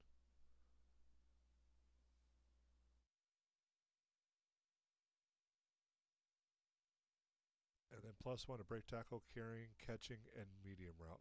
So the original devs, so I'm guessing you're talking about the development sliders, right? So like your progression and regression, and no, they do not match to real NFL. They will not run it. If you don't use the set that I put out in that video, you're not going to have the correct progression. You're going to have that, exactly that you've always had in Madden, where by the time they hit 27, regression nails them, and then you're either going to have nobody over 30 eventually, or you're going to have everybody's go over 30 and still 90. You know, it's just it does not work the way it should. That's why I had to make that whole new set. Let's see, quarterback Quincy Riley. We're going to upgrade his zone. And +3 to press, that's great. +3 to tackle, and +1 to awareness, play rec, and zone coverage. David Ajabo, one of our right edges, will upgrade his speed rush. It's going to be +1 to awareness, and then +2 to finesse moves. Power moves, don't really care about, but that's cool. +2 from that. Danny Stutzman we need to get his pass coverage up. So that's zone coverage, which is excellent, and play rec. And then, of course, another man. Oh, the number per game? No. So they do, but they don't. So when you sit here and think about it, can you name me what's a standard X factor on there? I think it's 50. Can you name me 50 players that can single-handedly, change a game? And when we talk about single-handedly, we're talking about, Patrick Mahomes, Josh Allen, Justin Jefferson, um, Saquon Barkley, those, top tier, players. So how I see it is that most you should have is like 32, right? You have one for the most part on every team, and there's some teams that don't really have a game changer. So I don't believe you should have as many as the game sets out. That's why I have it set at what I have. Same with superstars. That's your next level of stars, but you don't want every player in the league to have an ability, but you also don't want no players having it. So that's why I cut it down some to where it was more of an average, where it was more like 4, and like, 10 to 11. So you had your stars where you could draft stuff like that, and you had your stars where, like Dallas Turner right now. For me, Dallas Turner's a star. He's not quite a superstar. Um, whereas Jordan Addison, I'd say he's a superstar, but he's not an X factor. He's great, but he's not a game changer like Justin Jefferson. So that's kind of how I distinguish all of those. Like Naylor, how he's playing this year so far, he could be a star, but like from last season, I wouldn't put him at a star. He'd be a normal dev. So it's kind of just based off of how you view it and how you view the game changers in game and stuff like that. But yeah, that's why I don't let it ride with theirs where everything's maxed out and all that. That's why I don't remember right off the top of my head what I put. I'd have to look at my settings here. I want to say I had 30. So like I did 50 X factors. That's right. I dropped it to 50 because it was at higher. I went to 50 X factors to get a little bit more. That way you could have some others coming out. So that's less than 2 per team. So then superstar dev players, you have 75. So you could essentially have maybe 3 per team. Some teams will have a little bit more, some will have less. And then star dev, you have 400.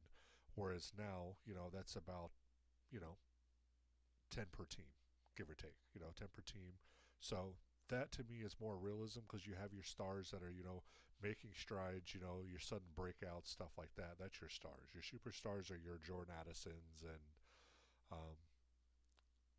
like that receiver for the Eagles, not Brown, but I don't know. I can't think of his name right now.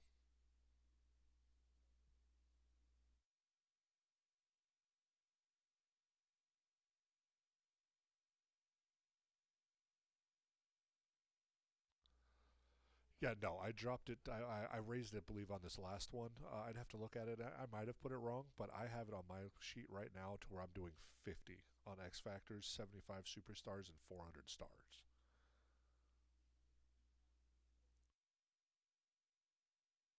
So after these upgrades, I'll check real quick here to see what I have it at too. So Speed Rusher.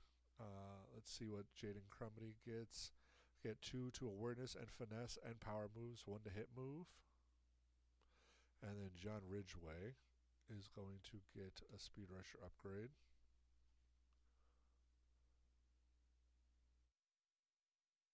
Yeah, because I think I originally had it at 35, but then I changed it. So we can go look at real quick. So league settings.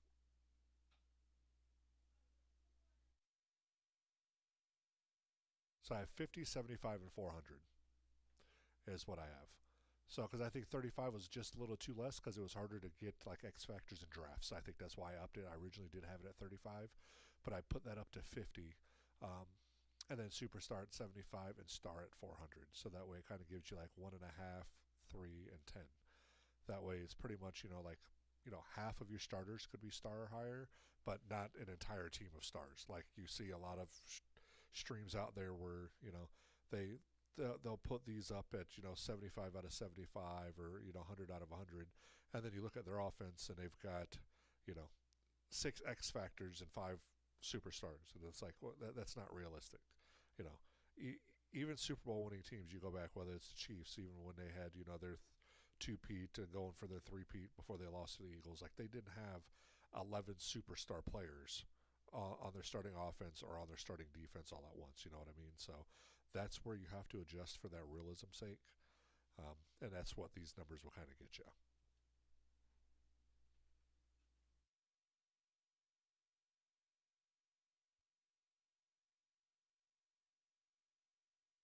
All right, so then we're going to get into this next game against the Seahawks.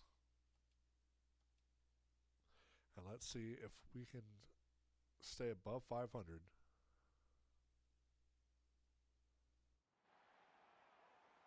Right, yeah, that makes sense. And of course, we're playing and have to face the 12s. And is this going to be a rain game or is it just foggy?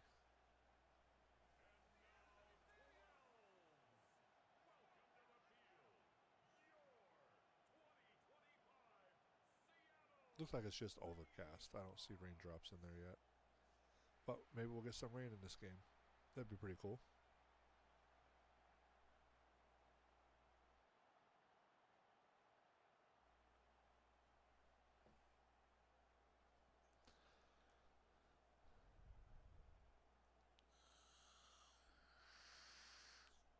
Seahawks last week, they gained 273 yards and allowed 250. So we could have our hands full on this one.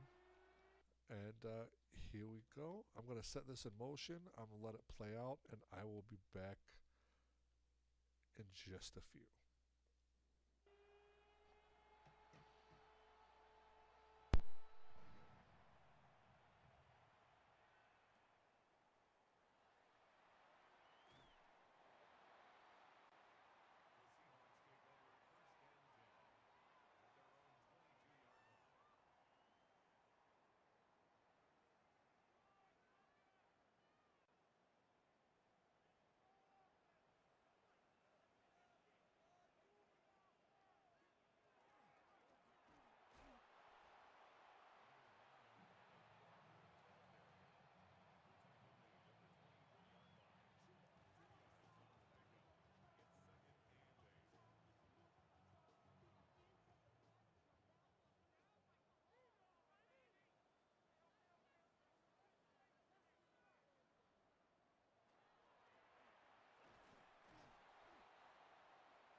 I'm still here, guys. Just talking with my wife because she's getting ready to leave for work here shortly. So, but wow, it looks like we're having a pretty good game so far. So 3-3. I'm going to kick off to the Seahawks, who are going to get across the 25 to the 28-yard line. And it's going to be 1st and 10 now for the Seahawks. Darnold's going to be under center with Walker in the backfield. Takes a snap. He's going to hand it off to Walker, who's going to get stopped after a gain of 3. So it's now 2nd and 7 at the 31. And it looks like the defense has been doing pretty good on both sides. I've seen them moving up and down the field, but no one's really scoring yet. And so that'll be at the end of 1. We have a 3-3 ball game.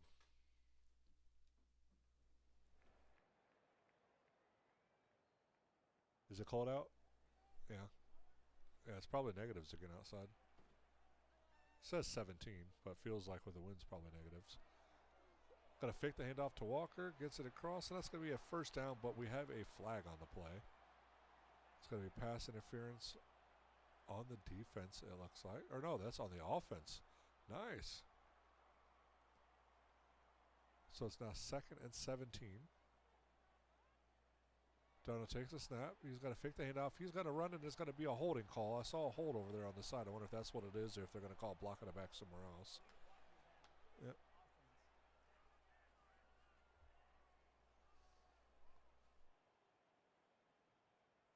And so now we have a 2nd and 18 at the 20-yard line. Darnold's under center. Walker in the backfield. He takes a snap. He's looking. He gets it off. And it's going to be caught, but it's not going to be for very long. About a gain of 5 or so on the play. So it's 3rd and 14 now.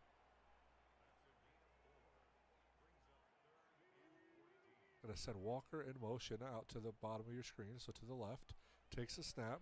He's got a clean pocket. He stays in, and he's got a wide open receiver who drops it on the hit. Great job by our defense. And that's going to force a punt from the Seahawks.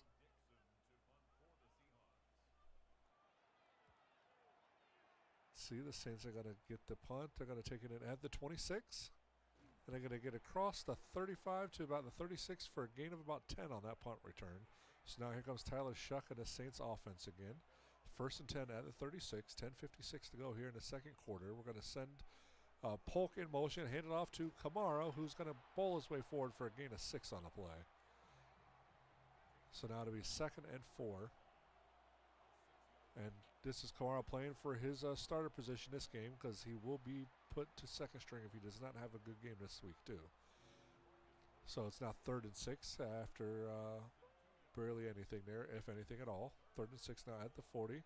Shuck's looking. He's got time. He's got to get it away, and that's to Kamara, and it's going to be a 1st down for the Saints. So it'll now be 1st and 10 from the 48-yard line. Dual halfback set. Shuck under center. Takes a snap. He's looking to pass. He gets it off. And that's going to be another 1st down, that one to Kendre Miller for a gain of about 12-ish. So it'll now be 1st and 10 at the opposite 40. Shuck under center. Going to send a man in motion. Fakes the jet. Fakes the handoff. Passes it out. And that's going to be another 1st down. And they're going to have an injury on the field to Murphy. It's Byron Murphy injured on the play. And it's 1st and 10 now at the 30-yard line.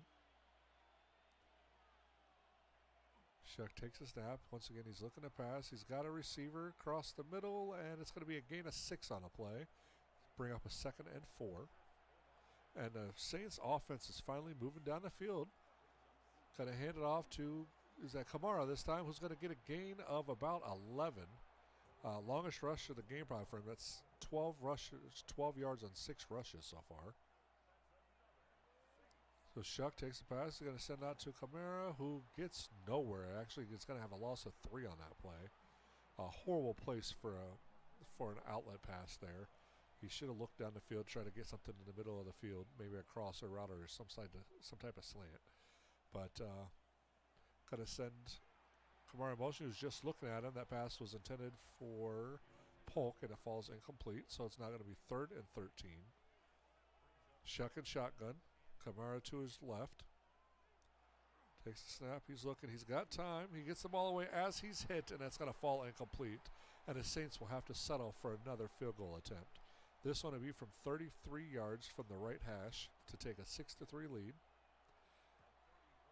Cardi's kick is up, and there is a flag. Another roughing the kicker. I might have to turn this off. That's 2 games in a row. It's going to affect the overall penalties, but if we're getting this every game, I'm going to be turning it off. I hadn't had it in for dozens of games, and I suddenly have had it for 2 back-to-back. So, but Shuck's going to have first down. He's going to throw it, and it's going to be knocked away, incomplete. So now Shuck's under center again on the 2nd and goal. Takes a snap. He hands it off to Kamara, who's going to get met for a gain of about 2 on the play. So now be 3rd and goal for the Saints. Shuck's going to be in shotgun this time. He's got Miller to his left. Send Miller out. Hit Miller. Miller was wide open, but he's going to get a touchdown pass there. And that's going to be a Saints touchdown to none other than Jalen Polk once again. And that's going to give the Saints a 9-3 lead, and it'll probably be 10-3 after this PAT. And it is. And with that, we're going to kick off to the Seahawks, and I will be right back. I'll keep the game going for you guys.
All right, guys, I'm back. Sorry about that.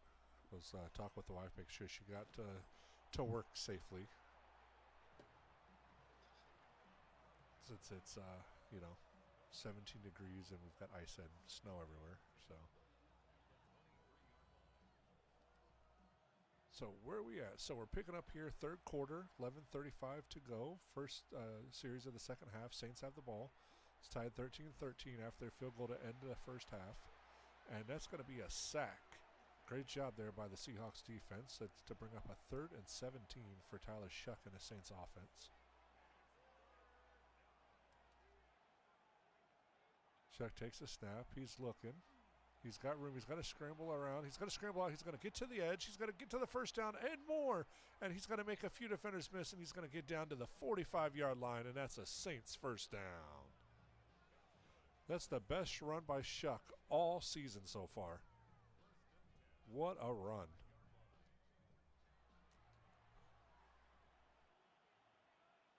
So it's 1st and 10 now at the 45. Takes a snap. He fakes the handoff to Miller.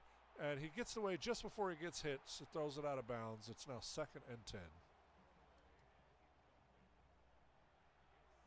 Yeah, see, we got a tie. That's surprising. You have to fill me in on what I missed. My wife works at a manufacturing plant, and she runs the overnight shift in the weekends. So, yeah, it's not too far from the house, but I still like to, kind of my habit, whether I'm working that next day or not, I'm always on the phone with her on the way there. Make sure she gets there safe. Especially during the wintertime when there's, snow everywhere and all that good jazz. Plus, we work different schedules. I work during the day. She works at night. So it's kind of our, And then I stream, so that's kind of our time to talk a little bit. So.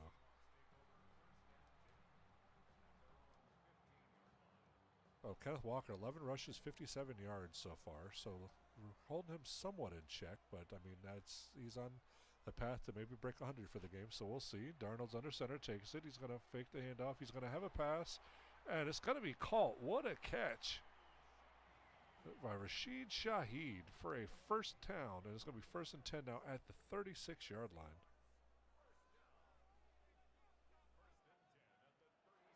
Darnold under center, fakes the handoff. He's going to shoot it out, and it's going to be a gain of about 3 on the play. 2nd and 7 now at the 39-yard line.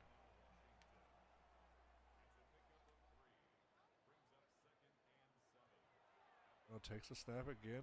Plenty of time. What a clean pocket for him, and he's able to get it up to a receiver across the middle. And what is that? That's Cooper Kupp, ain't it?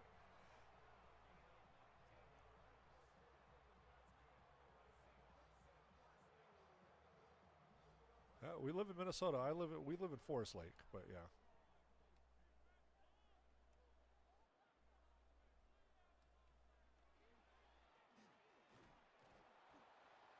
There's a 4-yard gain there, so 2nd and 6 now.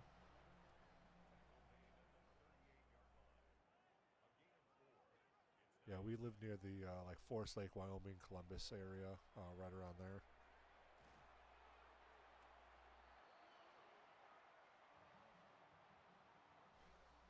It's north of the cities by a little bit. Darnold takes a snap. He's looking. And he's going to go down for a sack. Carl Granderson gets in for a sack for the Saints. Bring up a 2nd and 17 now for the Seahawks offense. Darnold's going to be in an empty backfield this time. Empty set.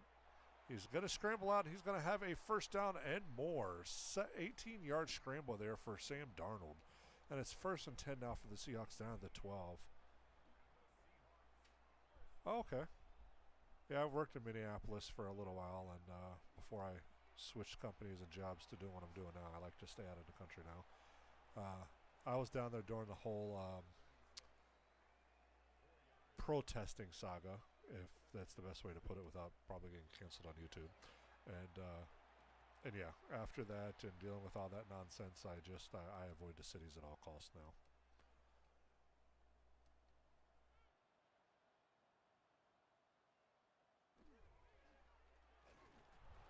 Especially with the, everything going on these days because of certain people and administrations down there that like to just let things occur that shouldn't occur. And that's a touchdown for the Seahawks. And they take a 19-13 lead. Point away from taking a 7-point lead with his extra point, and the kick is up and good. So 20-13 Seahawks.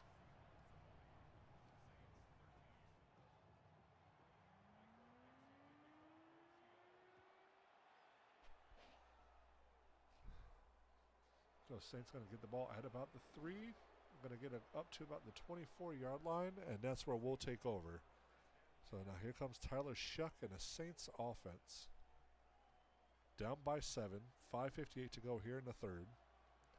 And it's going to be a double halfback set. You're going to have the fullback and Kamara in the backfield. Shuck's going to look to pass. He's got a cutter receiver. That's Jalen Polk with another grab on the day. And it's now 2nd and 5 at the 29-yard line. Almost got him off sides, but he was able to get back. Shuck's going to hand off to Kamara, who couldn't break through the tackle. If he would have broke through that, he had nothing but green in front of him. But it'd be a couple on a play, so that's going to bring up a 3rd and short, 3rd and 2 now at the 32-yard line. Going to fake the handoff, and Shuck's going to take it on for a run of his own, and there's going to be a flag on the play. Come on. We're going to have a block in the back. I bet that was from the wide receiver. Yep. Jalen Polk with the block in the back, and that's going to force a 1st and... Okay, I guess we have a 1st and 10 anyways at the 40. That should not have happened, but okay, we'll take the first down, and Kamara's going to get gain of 3 on the play. Another glitch in Madden. Legal block in the back penalty turned a 3rd down into a 1st down. And Shuck's going to scramble and slide, and that'll be a 3rd and 4 now.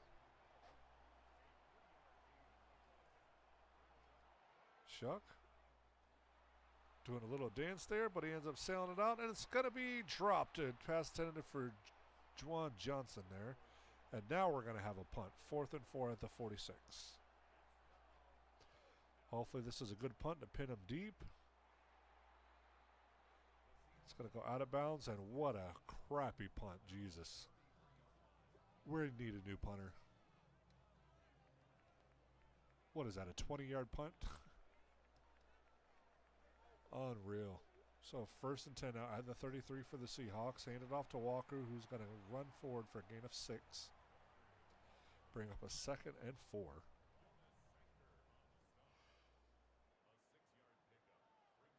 Yeah, I could kick better than that with how I'm feeling today. And I can't even see the ball straight. Darnold passes it out, and that's going to be a 1st down and more.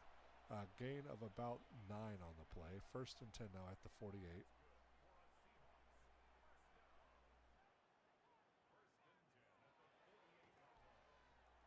Darnold has time, and he gets in. It's going to be broken up on contact. Great job there by the Saints defense, and that hit by Ugo Amadi. And it's going to be 2nd and 10 now at the 48.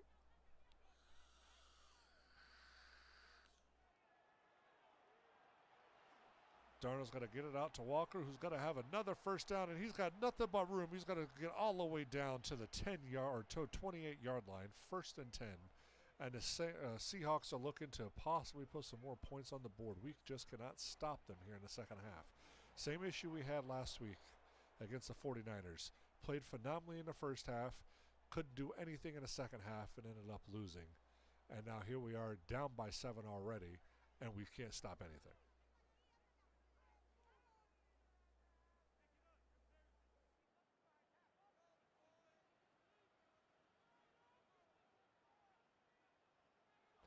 So Darnold takes a snap. He's got time. He's looking. He gets the pass off, and it's going to be intercepted. And unbelievable. We finally get an interception this season. And that could turn the tide, and that's our free safety, Jordan Howden, with his 1st interception of the season, to possibly turn the momentum and turn this game around. And that's what we needed right now. This is huge.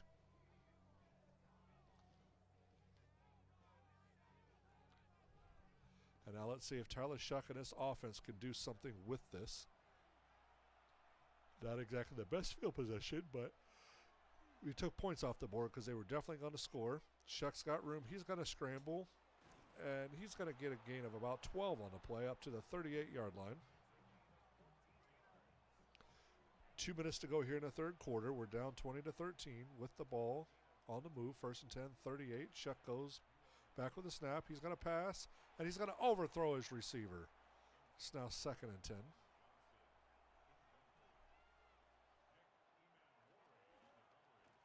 And that's to Kamara, who runs for a loss on the play. Now 3rd and 11.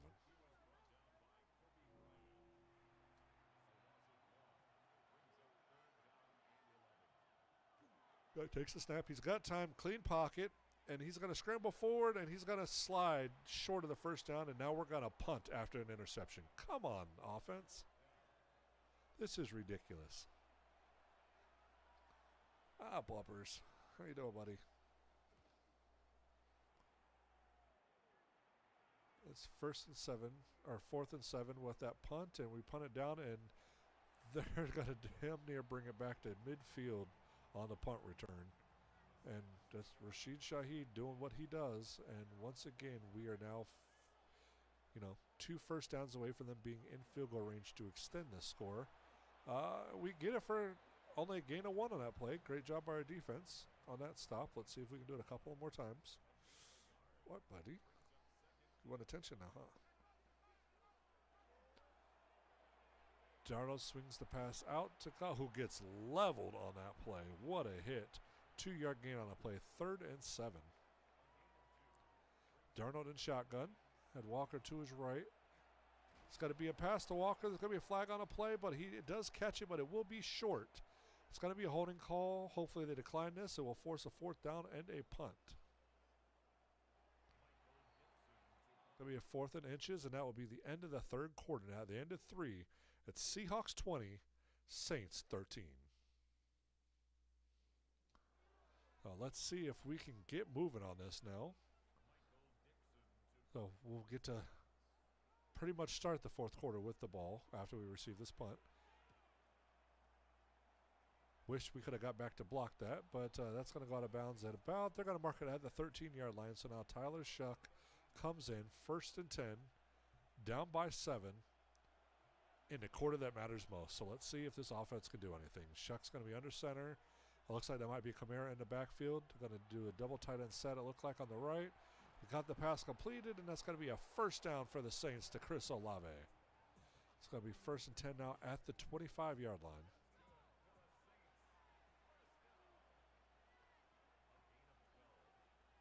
Shuck takes the snap, hands it off to Kamara, who has a hole and actually gets some yardage for once. It's going to be a gain of 9, almost 10, and it'll be 2nd and inches now at the 34-yard line. Shuck under center, takes a snap. Another handoff to Kamara, who doesn't make it back to even the line of scrimmage. It's going to be a loss of a couple of inches on a play. And now it's going to be 3rd and 1.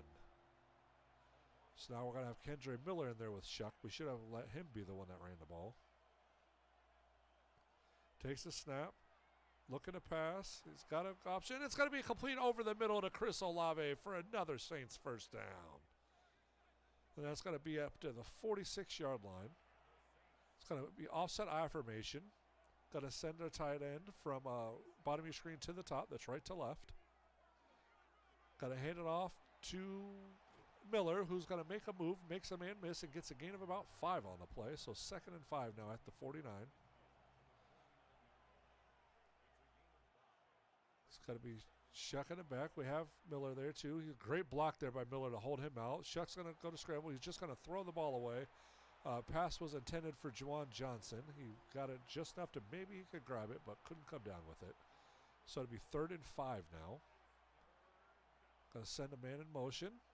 Shuck got time, but they're pushing through our O-line. We had a pancake on the right side. We're going to air it out down the left side, and it's going to be caught for a Saints touchdown.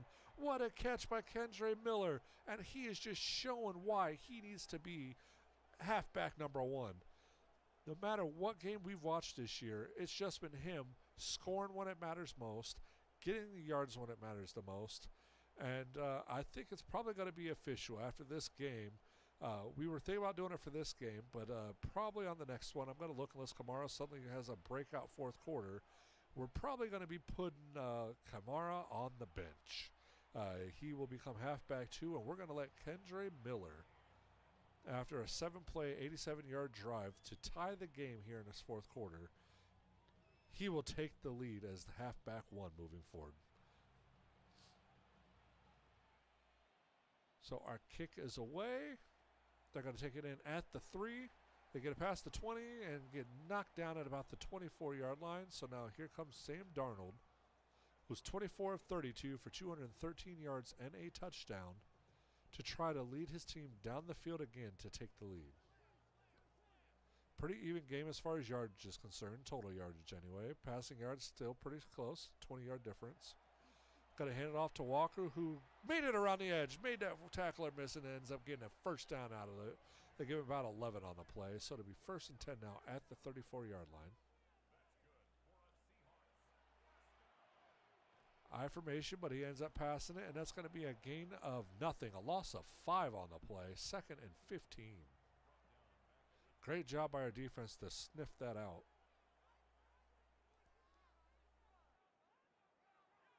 Sam Darnold on the snap, takes it, throws it incomplete, 3rd and 15. And is this the normal Sam Darnold crumble we're seeing when it matters the most? He can't make it work.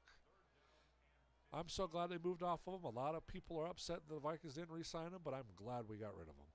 I mean, he showed multiple times that when it mattered most, he crumbled. Yeah, we escaped a few of those games with wins, but that was mainly because we had a really good offense as a whole. We had a pretty solid running game.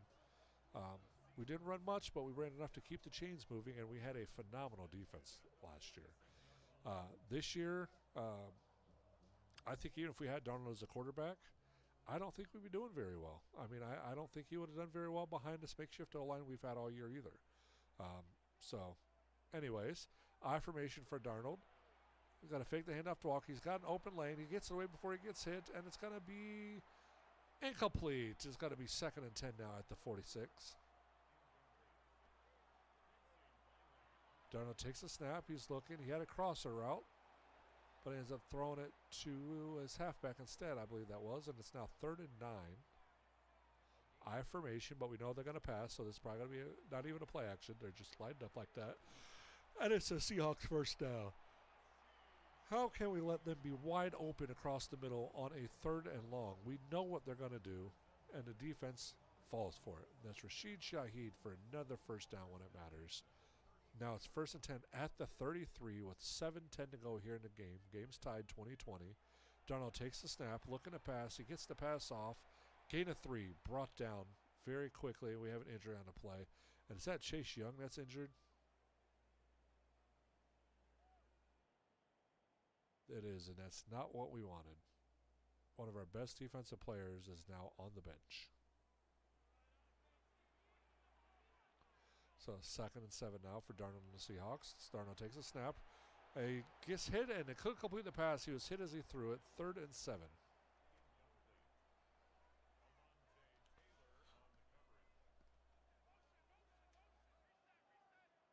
Darnold alone in the backfield. Trip bunch set on the left. Darnold's got time. He's going to throw it deep, and it's going to be knocked away, incomplete, and that's going to force a Seahawks field goal attempt. So the Seahawks are going to attempt a 47.5-yard field goal to take the lead from the right hash. The kick is up, and the kick is good, and the Seahawks take a 23-20 lead here in the fourth quarter. Seahawks got to kick it off, and let's see what our Saints can do. They're going to take it in at the 6. They get across the 15 to the 20 and met immediately and down at the 25. So now Tyler Shuck. And the Saints offense, 1st and 10, 6:50 to go in the game. 25-yard on, fakes the handoff to Kamara, throws it over the middle. He's got a completion. That's a first down for the Saints up to the 35-yard line.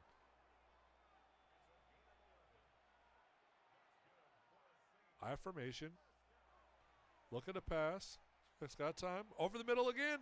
And it's going to be complete. This one to Juwan Johnson for another Saints first down up to the 48-yard line.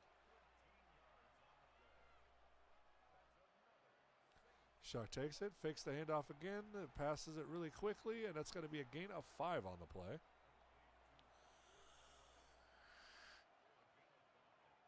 2nd and 5 now at the 46. Shook under center. Hands it off to Kamara, who has an opening on the edge, and that's going to be another Saints first down. Down to the 39, 5:10 to go, 1st and 10. And the Saints are on the move. Shook takes the snap, and he's got a pass. And it's got to be broken up on the hit. I thought he came down with it, but he couldn't hold on through contact. It's now 2nd and 10 at the 39.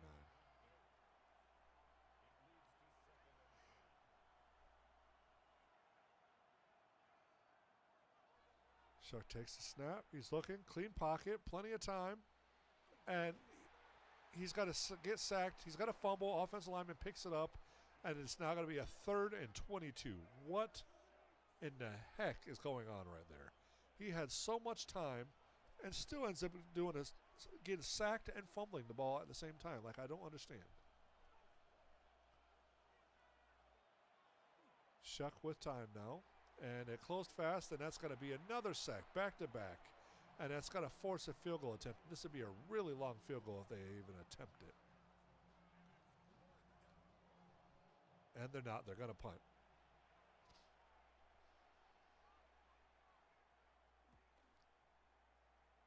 At least this one's down the middle. They're going to call fair catch, so we're going to at least pin them back down at the 16. And Kenneth Walker, 19 rushes, 74 yards, and a touchdown so far this game.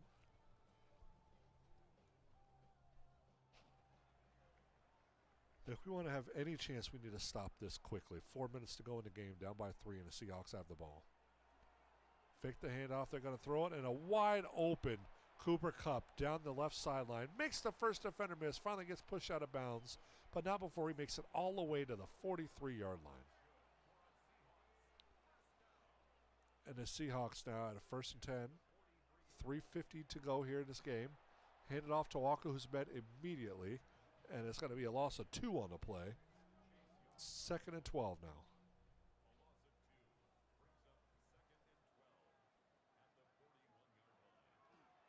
Darnold looking. He gets the pass off. And another wide open receiver again.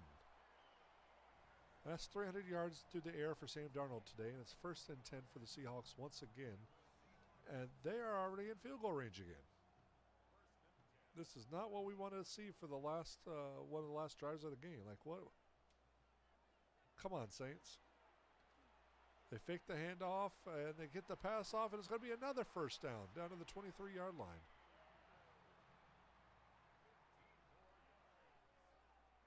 First and 10. Darnold takes a snap, hands it off to Walker, who rumbles his way forward for a gain of 9. Saints call their first timeout. Why? I have no idea. They're going to score and make it a 2-score game at this point. We just can't stop anything right now. Another wide open lane for a run, and that's going to be a 1st and goal now down at the 3-yard line. And now you guys see why defensive tackle is my #1 need for the National Scout, because of this right here. Don't know where you saw that one too, but that's going to be incomplete. 2nd and goal now. Maybe we get lucky and hold them here to a field goal and still have a chance. I send a man in motion. Darnold takes a snap. He's got time. He throws it out, and there's nobody there to stop him. And the Seahawks will put the nail in the coffin on this game and take a 9-point lead in the waning minutes of the 4th quarter. What an unfortunate drive allowed by our defense. And leave Walker wide open.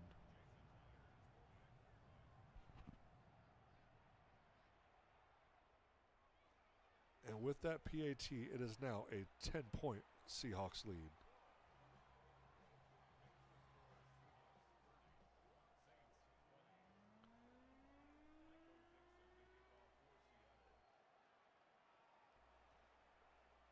And we're going to take it in about the 4. We're going to get across to the 30, maybe the 31, but they're going to mark it down at the 30. So now we just need a miracle somehow. We need to make it down the field and get an onside kick to even have a chance to tie this game. So let's see how this goes. First and 10 at the 30, 2:23 to go. Shuck has a receiver. Makes the first man miss. It's going to be a gain of 5 on the play. They're going to go up-tempo, hurry-up offense now. Shuck takes a snap, hands it off to Kamara, who's met immediately, lost a 2 on the play. That is not what we want to do. Why are we running the ball in this situation right there, right now? Are we going to get the snap off for the 2-minute warning? We are. Shuck, plenty of time. That's one of the best pockets he's had all day, and he still gets hit as he's throwing. And at the 2-minute warning, Seahawks 30, Saints 20. And it's now 4th and 7. Last chance for the Saints here on this play.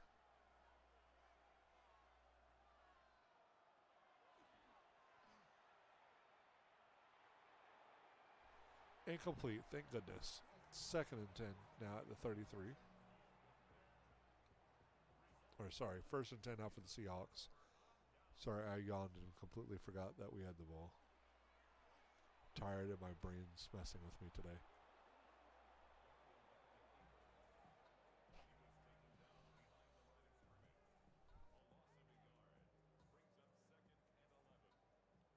And the Saints used their last timeout. 2nd and 11. We can no longer stop the clock. And that's going to fall incomplete. So 3rd and 11. That's going to give us a chance. Slim as it is, we're going to have a chance.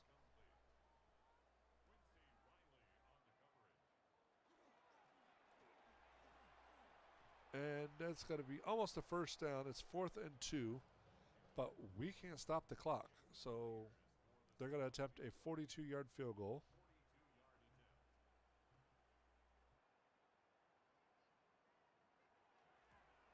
And the kick is up. And the kick is good. And the Seahawks hammer in the nail even deeper, 33 to 20.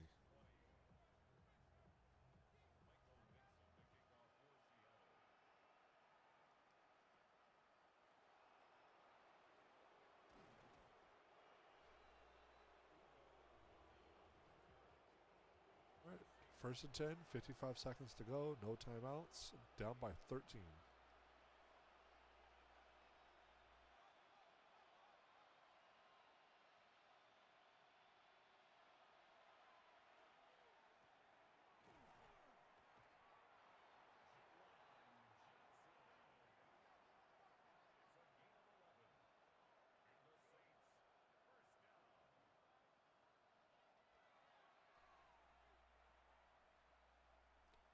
Second and 10 now, 41 seconds to go.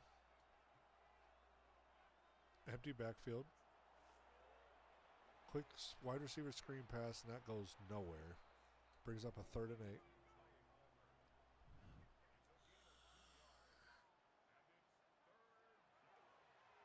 Chuck takes the ball and just throws it out of bounds, 4th and 8.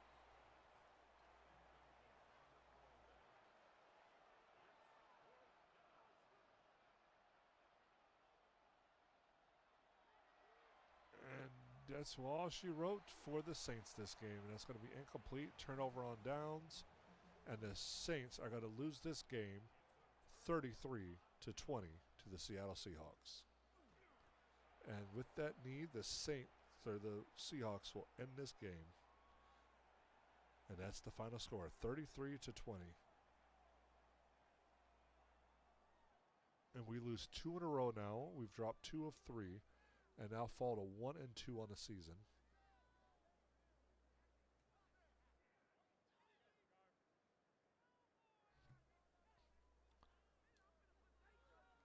And let's look at our stats real quick.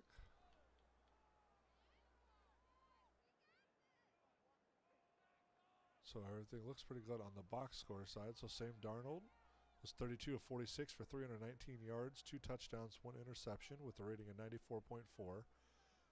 Tyler Shuck actually had a better rating of 94.9, was 27 of 44 for 280 yards, 2 touchdowns, no interceptions, 61% completion rate. Darnold had a 69. For rushing, Kenneth Walker Jr. led the way, 23 carries, 102 yards, and a touchdown. For the Seahawks. The Saints' leading rusher was Alvin Kamara, 15 carries, 49 yards. Receiving, Alvin Kamara led the way, 8 receptions, 37 yards. Kenneth Walker had 8 receptions for 69 yards. And Rashid Shaheed had 7 receptions for 74 yards. So all getting involved on the offense for the most part today. Defensively, it was a total of 4 sacks.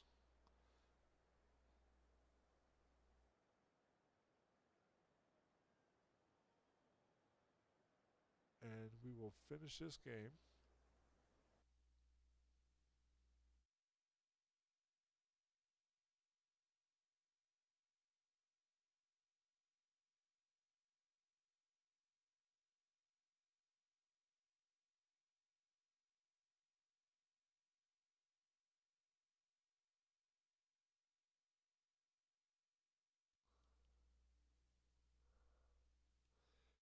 Andrew is going to get an upgrade to his elusive back.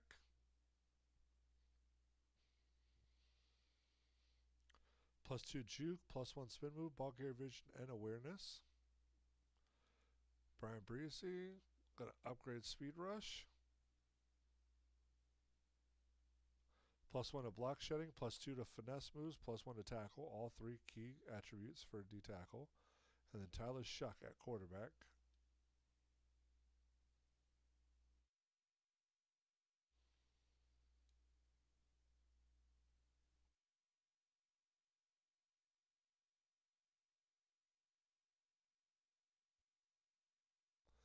And just like that, we drop 2 in a row, fall to 1-2, and the Seahawks stay undefeated, move to 3-0, and we are going to advance now to week 4.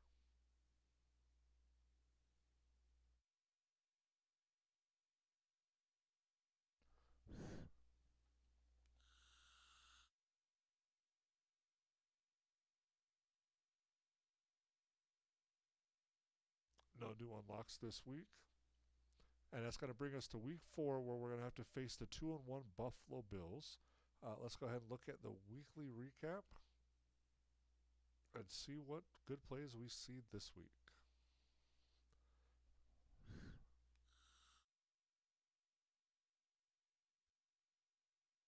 Of course, our game's first. That's going to be the toss to Walker, who runs it in for a touchdown. And the Seahawks end up beating us 33-20. Next 2-0 Broncos against the 2-0 Chargers. That's going to be a really nice game. I wonder how that turned out. I'm going to say the Broncos win it. But Chargers right there move in, and the Chargers end up beating the Broncos 21-20. That had to have been a good game. Now we have the Detroit Lions 2-0 against the Ravens, who are 2-0.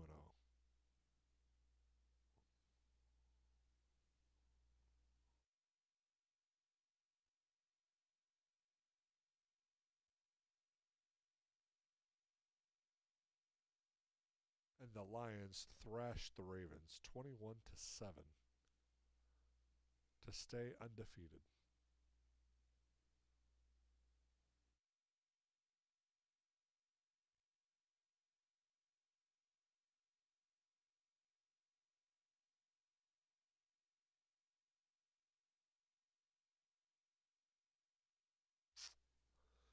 And I think we're going to call it there for this live stream.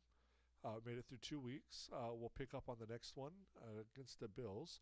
Let me know in the comments what you guys think. Should we sim some games in these live streams? I mean, in our Vikings and Cardinals rebuilds, we're going to be watching every game. But in this one, we could go ahead and sim some if you guys want, or we can just keep watching, we'll try for 2 episodes every stream.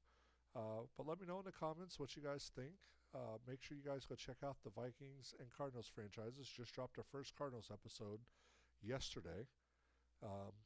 And we'll have a new Vikings episode coming out on Sunday. So don't forget to subscribe if you haven't already. Join the Night Watch here, where we like to send the battle and rule the night together. And if you have any questions, don't hesitate to leave them in the community comments down below. And I will catch you guys in the next episode.